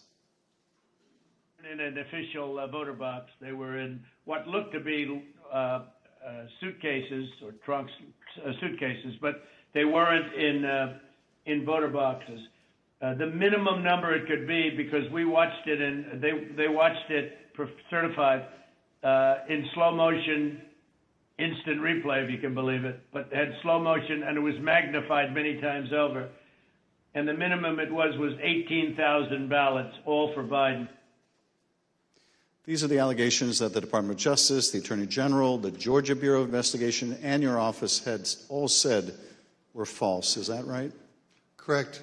And even more importantly, when B.J. Pack resigned as U.S. Attorney of the Northern District, President Trump appointed as acting U.S. Attorney of the Northern District Bobby Christine. And Bobby Christine looked at that, and he was quoted in the AJC that he found nothing. And he dismissed that case early also. Thank you, Mr. Secretary. The President references suitcases or trunks. Mr. Sterling, were the objects seen in these videos suitcases or trunks, or were they just the ordinary containers that are used by election workers? They're standard ballot carriers that allow for seals to be put on them so they're tamper-proof.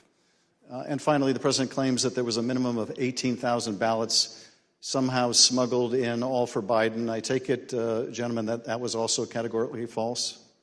There's no physical way he can know who those ballots were for, but secondarily, Fulton County for years has been an issue in our state when it comes to elections. So they had a very difficult time during the primary, in large part because of COVID. So we had put them under a consent decree the Secretary got negotiated, where we had a monitor on site. And his name is Carter Jones. And he took a notation. He had gone from State Farm to the English Street warehouse to look at election day activities. But before he left the State Farm Arena, he noted how many ballots had been counted on each one of the machines. And when he came back after we found out they were working again, he took note again when they closed. And I believe the final number was something around 8,900 total ballots were scanned from the time he left to the time about 12:30 or 1 o'clock in the morning. So way below 18,000. Let's play the next clip. I heard it was close. I said, there's no way. But they dropped a lot of votes in there late at night. You know that, Brett. Mr. Secretary, did somebody drop a lot of votes there late at night? No. I believe that the President was referring to some of the counties when they would upload, but the ballots had all been accepted and had to be accepted by state law by 7 p.m. So there were no additional ballots accepted after 7 p.m. Let's play the next clip in which the President makes claims about so-called dead voters. The other thing, dead people. So dead people voted, and I think the number is in the close to 5,000 people. And they went to obituaries, they went to all sorts of methods to come up with an accurate number, and a minimum is close to about 5,000 voters. Mr. Secretary, did your office investigate whether those allegations were accurate? Did 5,000 dead people in Georgia vote? No, it's not accurate. And actually, in their lawsuits, they allege 10,315 dead people. We found 2 dead people when I wrote my letter to Congress that's dated January 6th. And subsequent to that, we found 2 more. That's 1, 2, 3, 4 people, not 4,000, but just a total of 4, not 10,000, not 5,000. Let's play the next clip. And there's nothing wrong with saying that, that you've recalculated, because the 2,236 and absentee ballots, I mean, they're all exact numbers that were done by accounting firms, law firms, etc. And even if you cut them in half, and cut them in half again, it's more votes than we need. Mr. Secretary, is there any way that you could have lawfully changed the result in the state of Georgia and somehow explained it away as a recalculation? No, the numbers are the numbers. The numbers don't lie. We had many allegations, and we investigated every single one of them. In fact, I challenged my team, did we miss anything? They said that there was over 66,000 underage voters. We found that there's actually 0. You can register to vote in Georgia. When you're 17 and a half, you have to be 18 by Election Day. We checked that out, every single voter. They said that there was 2,423 non-registered voters. There was 0. They said that there was 2,056 felons. We identified less than 74 or less that were actually still in felony sentence. Every single allegation we checked, we ran down the rabbit trail to make sure that our numbers were accurate. So there's no way you could have recalculated it except by fudging the numbers? The numbers were the numbers, and we could not recalculate because we had made sure that we had checked every single allegation. And we had many investigations. We had nearly 300 from the 2020 election. Mr. Secretary, you tried to push back when the president made these unsupported claims, whether they were about suitcases of ballots or that Biden votes were counted 3 times. Let's play the next clip. President, they did not put that. We did an audit of that, and we proved conclusively that they were not scanned 3 times. Yeah, Mr. President, we'll send you the link from WSB that doesn't. I don't care about a link. I don't need it. I have a much better link. You told the president you would send him a link from WSB, which I understand is a local television station that had a unedited video from the State Farm Arena. But the president wasn't interested in that. He said he had a much better link. Mr. Secretary, at the time that you were on the call with the president, as we have shown, both the FBI and the Georgia Bureau of Investigation have proven these claims to be nonsense. And you told him about these investigations on the phone. Let's listen to what President Trump had to say about the state and federal law enforcement officers who investigated these false claims. There's no way they could find. Then they're incompetent. They're either dishonest or incompetent. Okay, there's only 2 answers: dishonesty or incompetence. There's just no way. Look, there's no way. But the president didn't stop at insinuating that law enforcement officers were either dishonest or incompetent.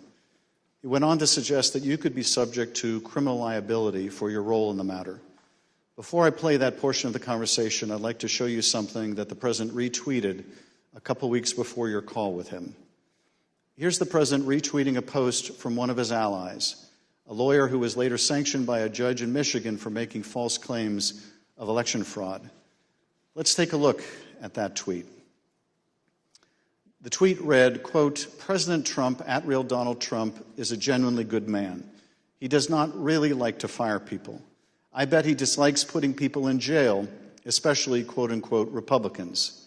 He gave @Brian Kemp, Georgia, and @Georgia Secretary of State every chance to get it right. They refused. They will soon be going to jail." So on your call, this was not the first time the president was suggesting you might be criminally liable. With that, let's listen to this portion of the call.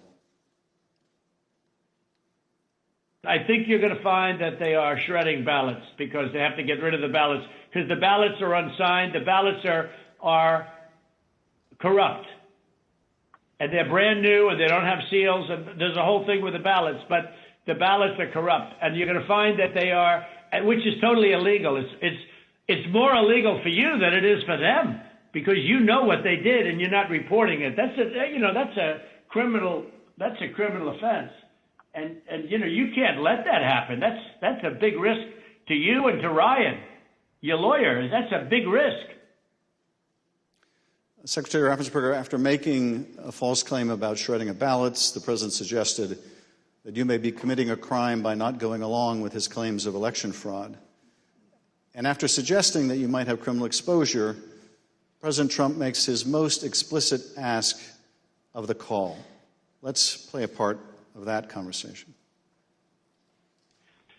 So, look, all I want to do is this. I just want to find 11,780 votes, which is one more than we have, because we won the state. Mr. Secretary, was the president here asking you for exactly what he wanted, one more vote than his opponent? What I knew is that we didn't have any votes to find. We had continued to look. We investigated, like I just shared the numbers with you. There were no votes to find. That was an accurate count that had been certified. And as our general counsel said, there was no shredding of ballots. Mr. Secretary, after making this request, the president then goes back to the danger of having you deny these allegations of fraud. Let's listen to that part of the clip. And I watched you this morning, and you said Well, there was no criminality, but I mean, all of this stuff is very dangerous stuff. When you talk about no criminality, I think it's very dangerous for you to say that. Secretary Raffensperger, you wrote about this in your book, and you said, quote, "I felt then and still believe today that this was a threat. Others obviously thought so too, because some of Trump's more radical followers have responded as if it was their duty to carry out this threat. Please tell us what you, your wife, even your daughter-in-law experienced regarding threats from Trump's more radical followers." Well, after the election, my email, my cell phone was doxxed, and so I was getting text all over the country, and then eventually my wife started getting the text, and hers typically came in as sexualized texts, which were disgusting. You have to understand that Trish and I, we met in high school, and we've been married over 40 years now, and so they started going after her, I think, just to probably put pressure on me. Why don't you just quit, walk away? And so that happened. And then some people broke into my daughter-in-law's home. And my son has passed, and she's a widow and has 2 kids. And so we're very concerned about her safety also. And Mr. Secretary, why didn't you just quit and walk away? Because I knew that we had followed the law and we had followed the Constitution. And I think sometimes moments require you to stand up and just take the shots when you're doing your job. And that's all we did. You know, we just followed the law and we followed the Constitution. And at the end of the day, President Trump came up short. But I had to be faithful to the Constitution. And that's what I swore an oath to do. During the remainder of the call, the former president continued to press you to find the remaining votes that would ensure his victory in Georgia. Let's listen to a little more. Why wouldn't you want to find the right answer, Brad, instead of keep saying that the numbers are right? So look, can you get together tomorrow? And Brad, we just want the truth. It's simple. And everyone's going to look very good if the truth comes out. It's okay. It takes a little while, but let the truth come out. And the real truth is I won by 400,000 votes, at least. So what are we going to do here, folks? I only need 11,000 votes. Fellas, I need 11,000 votes. Give me a break. 4 days after the president's call to Secretary Raffensperger was January 6th. The president whipped up the crowd in front of the ellipse, once again promoting the allegation that Secretary Raffensperger, the president's own attorney general, had told him was false. Here he is on the ellipse. In Fulton County, Republican poll watchers were ejected, in some cases physically, from the room under the false pretense of a pipe burst. Water main burst, everybody leave, which we now know was a total lie. Then election officials pulled boxes, Democrats, and suitcases of ballots out from under a table. You all saw it on television, totally fraudulent, and illegally scanned them for nearly 2 hours, totally unsupervised. Tens of thousands of votes. This act coincided with a mysterious vote dump of up to 100,000 votes for Joe Biden, almost none for Trump. Oh, that sounds fair. That was at 1:34 a.m. Mr. Secretary, Mr. Sterling, I want to thank you for your service to the state of Georgia and to the country. Speaker Bowers, likewise, I want to thank you for your service to the state of Arizona and to the country. You have served not only your home states, but our nation and our democracy. Mr. Chairman, I yield back. Thank you, Mr. Schiff. I thank the witnesses for joining us today. You are now dismissed.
I now welcome our final witness this afternoon.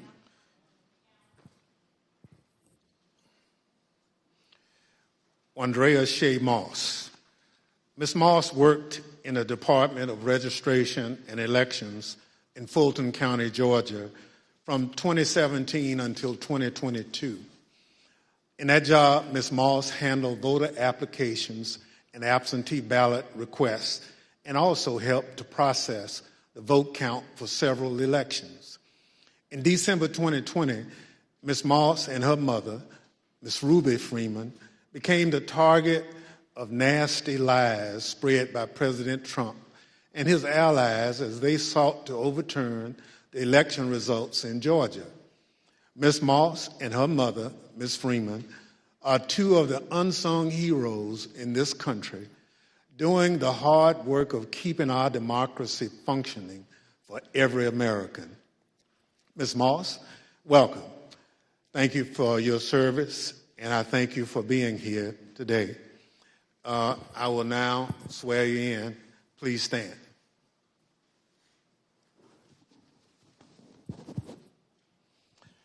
Do you swear or affirm on the penalty of perjury that the testimony you're about to give is the truth, the whole truth, and nothing but the truth, so help you God?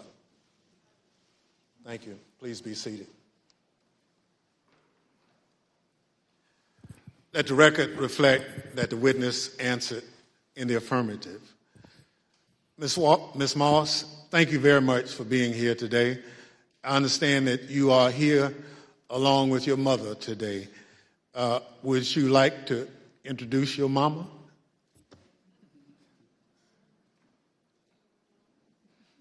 Hi, Mom. Ms. Moss, today we'll be asking you about some of the threats that you received following the 2020 election. Since you've been an election worker for over 10 years, I want to ask you, in your decade of service, had you ever experienced threats like these before?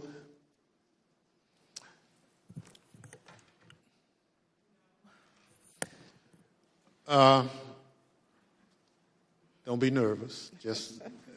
I understand. So, and I want to make sure that the record reflects that you've done it for quite a while and you never received a threat, and your answer was no. Thank you. Pursuant to Section 5C8 of the House Resolution 503, the chair recognizes the gentleman from California, Mr. Schiff, for questions. Good afternoon, Ms. Moss. Thank you for being here.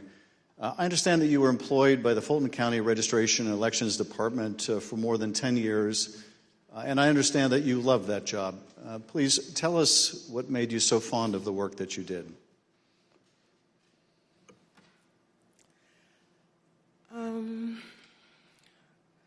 Well, I've always been told by my grandmother how important it is to vote, and how people before me, a lot of people, older people in my family, did not have that right. So what I loved most about my job were the older voters. Younger people could usually do everything from their phone or go online, but the older voters like to call, they like to talk to you, they like to get my card, they like to know that every election I'm here. And like even college students, a lot of parents trust in me to make sure their child does not have to drive home. They'll get an absentee ballot, they can vote, and I really found pleasure in that. I liked being the one that, if someone can't navigate my voter page, or, they want a new precinct card and they don't have a copy machine or a computer or all of that, I could put it in the mail for them. I was excited always about sending out all the absentee ballots for the elderly, disabled people. I even remember driving to an hospital to give someone her absentee application. That's what I love the most. So you really enjoyed helping people vote and participate, and that was something, the right to vote, that your grandmother taught you was precious. Yes. Well, I know the events that we're here to talk about today are incredibly difficult to relive. Your proud service as an election worker took a dramatic turn on the day that Rudy Giuliani publicized a video of you and your mother counting ballots on election night. President Trump, Rudy Giuliani, and others claimed on the basis of this video that you and your mother were somehow involved in a plot to kick out observers, bring suitcases of false ballots for Biden into the arena, and then run them through the machines multiple times. None of that was true, was it? None of it. I'd like to show you some of the statements that Rudy Giuliani made in a second hearing before the Georgia state legislators, a week after that video clip from State Farm Arena was first circulated by Mr. Giuliani and President Trump. I want to advise viewers that these statements are completely false and also deeply disturbing. Tape earlier in the day of Ruby Freeman and Shay Freeman Morris and one other gentleman quite obviously surreptitiously passing around USB ports as if they're vials of heroin or cocaine. I mean, it's obvious to anyone who's a criminal investigator or prosecutor they are engaged in surreptitious illegal activity again that day. And that's a week ago, and they're still walking around Georgia lying. They should have been questioned already. Their places of work, their homes should have been searched for evidence of ballots, for evidence of USB ports, for evidence of voter fraud. That video was from Rudy Giuliani's appearance at a Georgia State Senate hearing on December 10. How did you first become aware that Rudy Giuliani, the president's lawyer, was accusing you and your mother of a crime?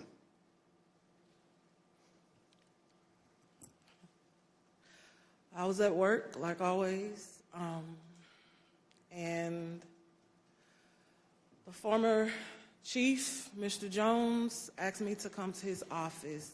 And when I went to his office, the former director, Mr. Barron, was in there, and they showed me a video on their computer. It was just like a very short clip of us working at State Farm, and it had someone on the video like talking over the video, just saying that we were doing things that we weren't supposed to do, just lying throughout the video. And that's when I first found out about it. And were there social media posts that they showed you responding to those false claims? Well, when I saw the video, of course, the first thing that I said was like, why? Why are they doing this? What's going on? And they, just told me that Trump and his allies were not satisfied with the outcome of the election, and they were getting a lot of threats and being harassed online, and asked me, have I been receiving anything, and I need to check on my mom. And I told them, I was like, where have they, where have you been getting these threats? I don't believe I have any. And Mr. Jones told me, like, they're attacking his Facebook, and I don't really use Facebook. I have one, so I went to the Facebook app, and I'm just kind of panicky at this point because this has never happened to me, and my mom is involved, and I'm like her only child. So I'm just asking him, like, well, where are the messages? All I see is the feeds. Like, how do you get to the messages? And he said, it's another icon on your phone that says Messenger. And I went to that icon, and it was just a lot of horrible things there. And those horrible things, did they include threats? Yes, a lot of threats, wishing death upon me, telling me that, I'll be in jail with my mother, and saying things like, be glad it's 2020 and not 1920. Were a lot of these threats and vile comments racist in nature? A lot of them were racist. A lot of them were just hateful. But yes, sir. In one of the videos we just watched, Mr. Giuliani accused you and your mother of passing some sort of USB drive to each other. What was your mom actually handing you on that video?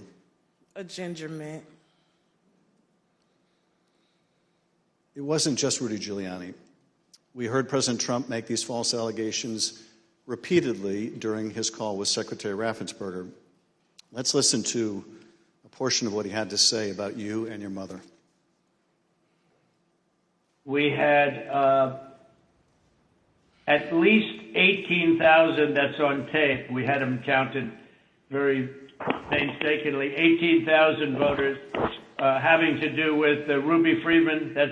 She's a vote scammer, a professional vote scammer and hustler. Donald Trump attacked you and your mother using her name 18 times on that call. 18 times. Ms. Moss, can you describe what you experienced listening to former President Trump attack you and your mother in a call with the Georgia Secretary of State? I felt horrible. I felt like it was all my fault. Like, if I would have never decided to be an elections worker, like, I could have done anything else, but that's what I decided to do. And now people are lying and spreading rumors and lies and attacking my mom. I'm her only child. Going to my grandmother's house. I'm her only grandchild. And my kid. It's just, I felt so bad. I just felt bad for my mom, and I felt horrible for picking this job and being the one that always wants to help and always there, and never missing out one election. I just felt like it was my fault for putting my family in this situation. Well, it wasn't your fault. Your mother was kind enough to come speak with us earlier. Let's listen to her story in her words. My name is Ruby Freeman. I've always believed that when God says that he'll make your name great, but this is not the way it was supposed to be. I could have never imagined the events that followed the presidential election 2020. For my entire professional life, I was Lady Ruby. My community in Georgia, where I was born and lived my whole life, knew me as Lady Ruby. I built my own business around that name, La Ruby's Unique Treasures, a pop-up shop catering to ladies with unique fashions. I wore a shirt that proudly proclaimed that I was, and I am, Lady Ruby. Actually, I had that shirt on. I had that shirt in every color. I wore that shirt on Election Day 2020. I haven't worn it since, and I'll never wear it again. Now I won't even introduce myself by my name anymore.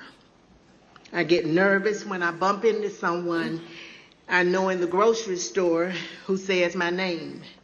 I'm worried about who's listening. I get nervous when I have to give my name for food orders. I'm always concerned of who's around me. I've lost my name, and I've lost my reputation. I've lost my sense of security, all because a group of people, starting with number 45 and his ally, Rudy Giuliani, decided to scapegoat me and my daughter, Shay, to push their own lies about how the presidential election was stolen. Ms. Moss, how has this experience of being targeted by the former president and his allies affected your life? It's turned my life upside down. I no longer give out my business card.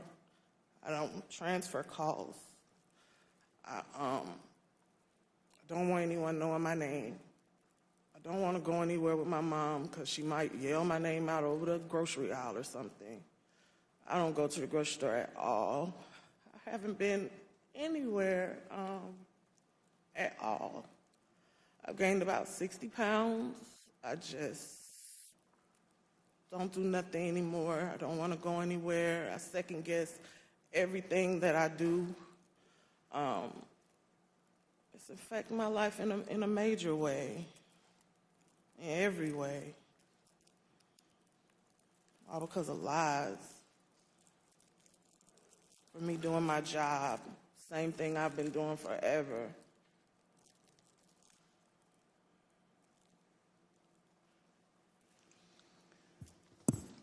Your mother also told the Select Committee about how she had to leave her own home for her safety and go into hiding after the FBI told her that it would not be safe for her there before January 6th and until the inauguration. Let's listen to a clip of her story in her own words.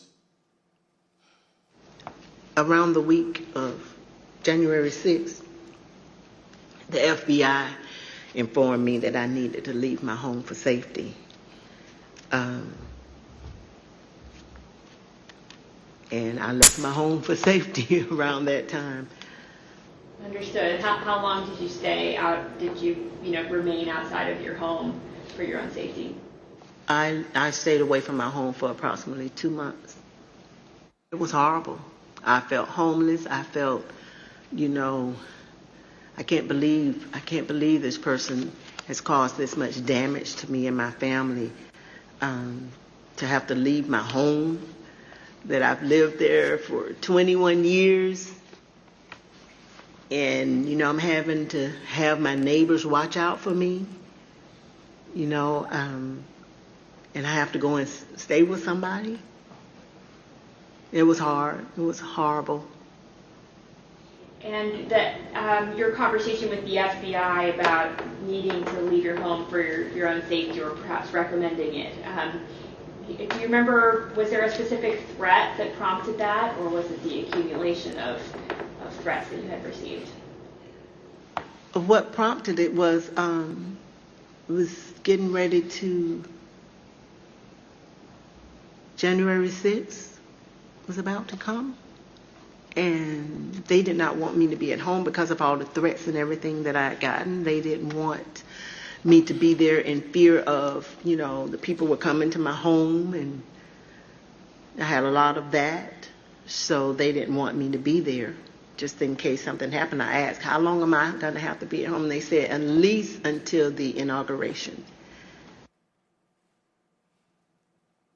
Ms. Moss, I understand that people once showed up at your grandmother's house.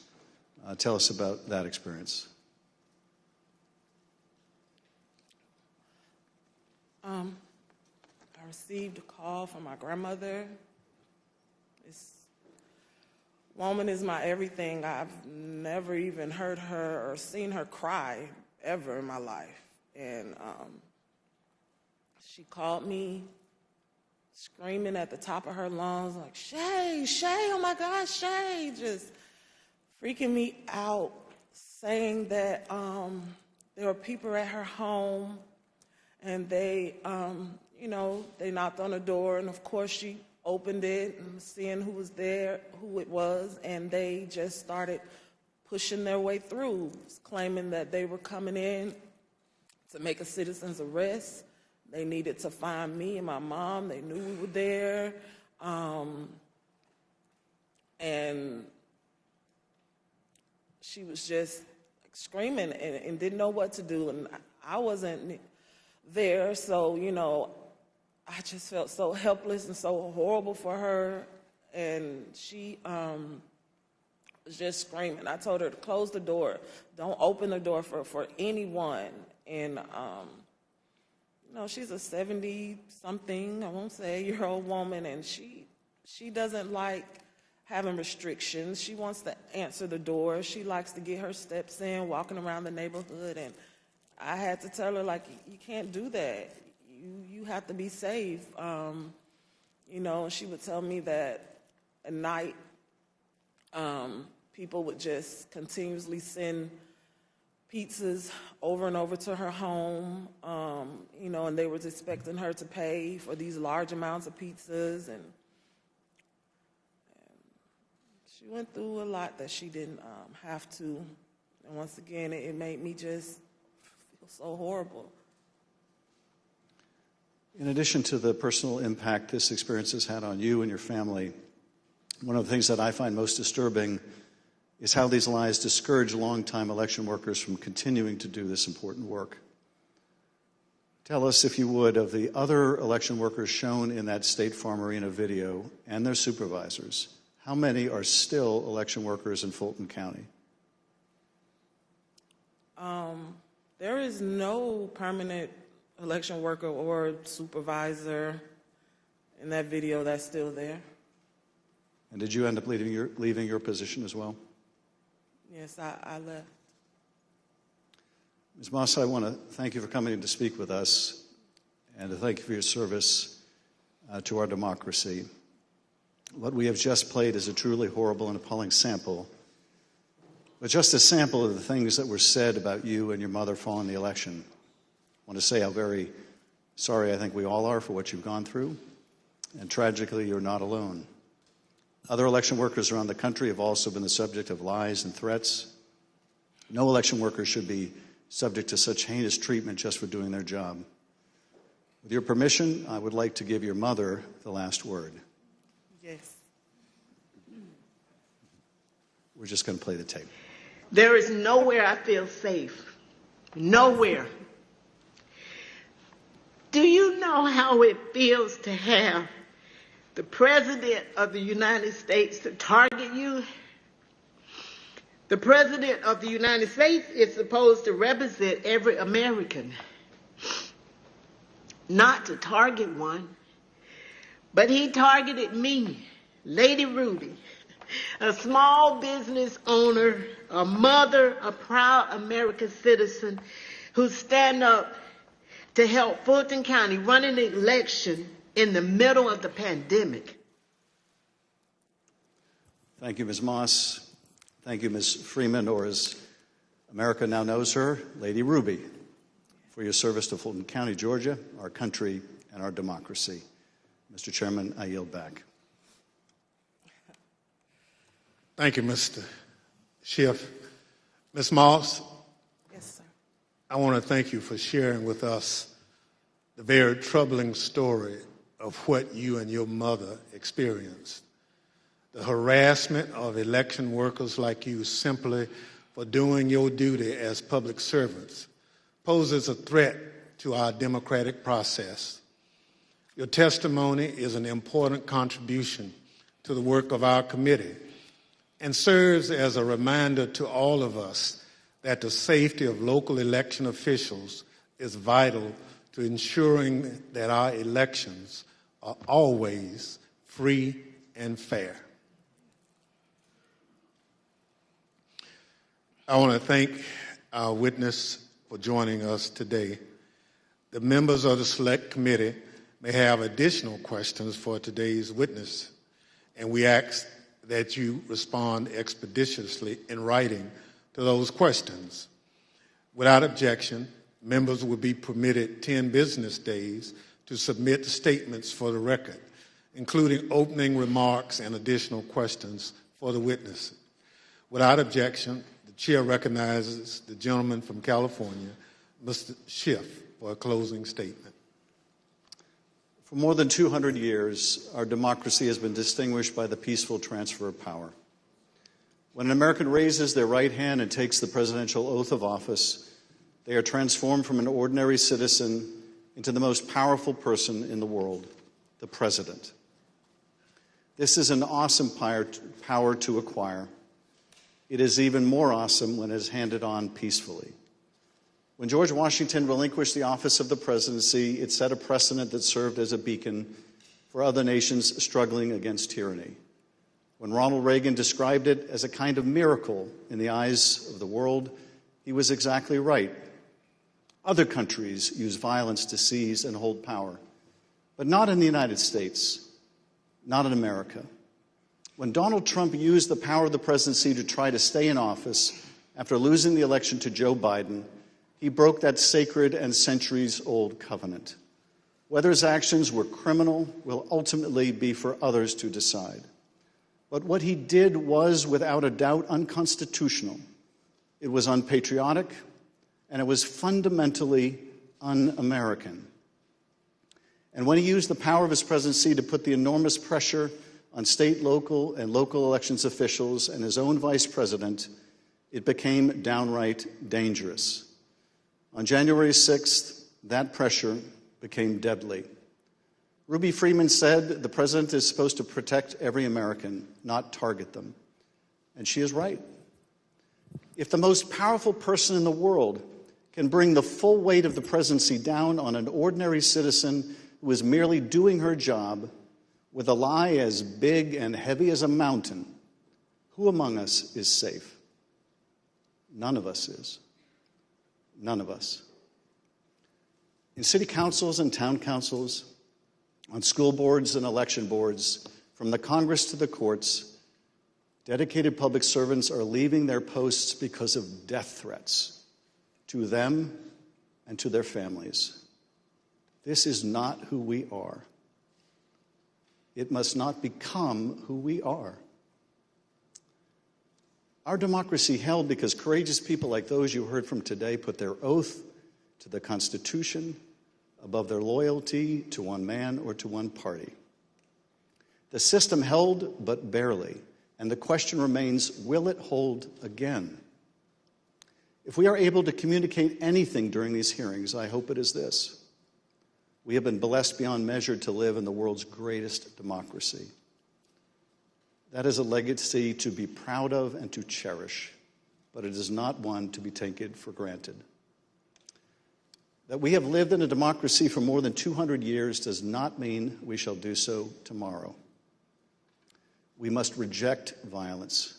We must embrace our Constitution with the reverence it deserves, take our oath of office and duties as citizens seriously, informed by the knowledge of right and wrong, and armed with no more than the power of our ideas and the truth, carry on this venerable experiment in self-governance. Thank you, Mr. Chairman, and I yield back. Without objection, the chair recognizes the gentlewoman from Wyoming, Ms. Cheney, for a closing statement. Thank you very much, Mr. Chairman. Lady Ruby and Shay, thank you for your courage. Thank you for your strength. Thank you for being here today. It means so much for everyone to hear your story, so thank you for that. We have had tremendous testimony today. We've been reminded that we're a nation of laws, and we've been reminded by you and by Speaker Bowers and Secretary of State Raffensperger, Mr. Sterling, that our institutions don't defend themselves. Individuals do that. And we've reminded that it takes public servants. It takes people who've made a commitment to our system to defend our system. We also have been reminded what it means to take an oath under God to the Constitution, what it means to defend the Constitution. And we were reminded by Speaker Bowers that our Constitution is indeed a divinely inspired document. And so it's been an honor to spend time with you and with our previous witnesses here today. To date, more than 30 witnesses called before this committee have not done what you've done, but have invoked their Fifth Amendment rights against self-incrimination. Roger Stone took the Fifth, General Michael Flynn took the Fifth, John Eastman took the Fifth. Others, like Steve Bannon and Peter Navarro, simply refused to comply with lawful subpoenas, and they have been indicted. Mark Meadows has hidden behind President Trump's claims of executive privilege and immunity from subpoenas. We're engaged now in litigation with Mr. Meadows. The American people in our hearings have heard from Bill Barr, Jeff Rosen, Richard Donahue, and many others who stood up and did what is right. And they will hear more of that testimony soon. But the American people have not yet heard from Mr. Trump's former White House counsel, Pat Cipollone. Our committee is certain that Donald Trump does not want Mr. Cipollone to testify here. Indeed, our evidence shows that Mr. Cipollone and his office tried to do what was right. They tried to stop a number of President Trump's plans for January 6th. Today and in our coming hearings, you will hear testimony from other Trump White House staff explaining what Mr. Cipollone said and did, including on January 6th. But we think the American people deserve to hear from Mr. Cipollone personally. He should appear before this committee, and we are working to secure his testimony. Thank you, Mr. Chairman. I yield back.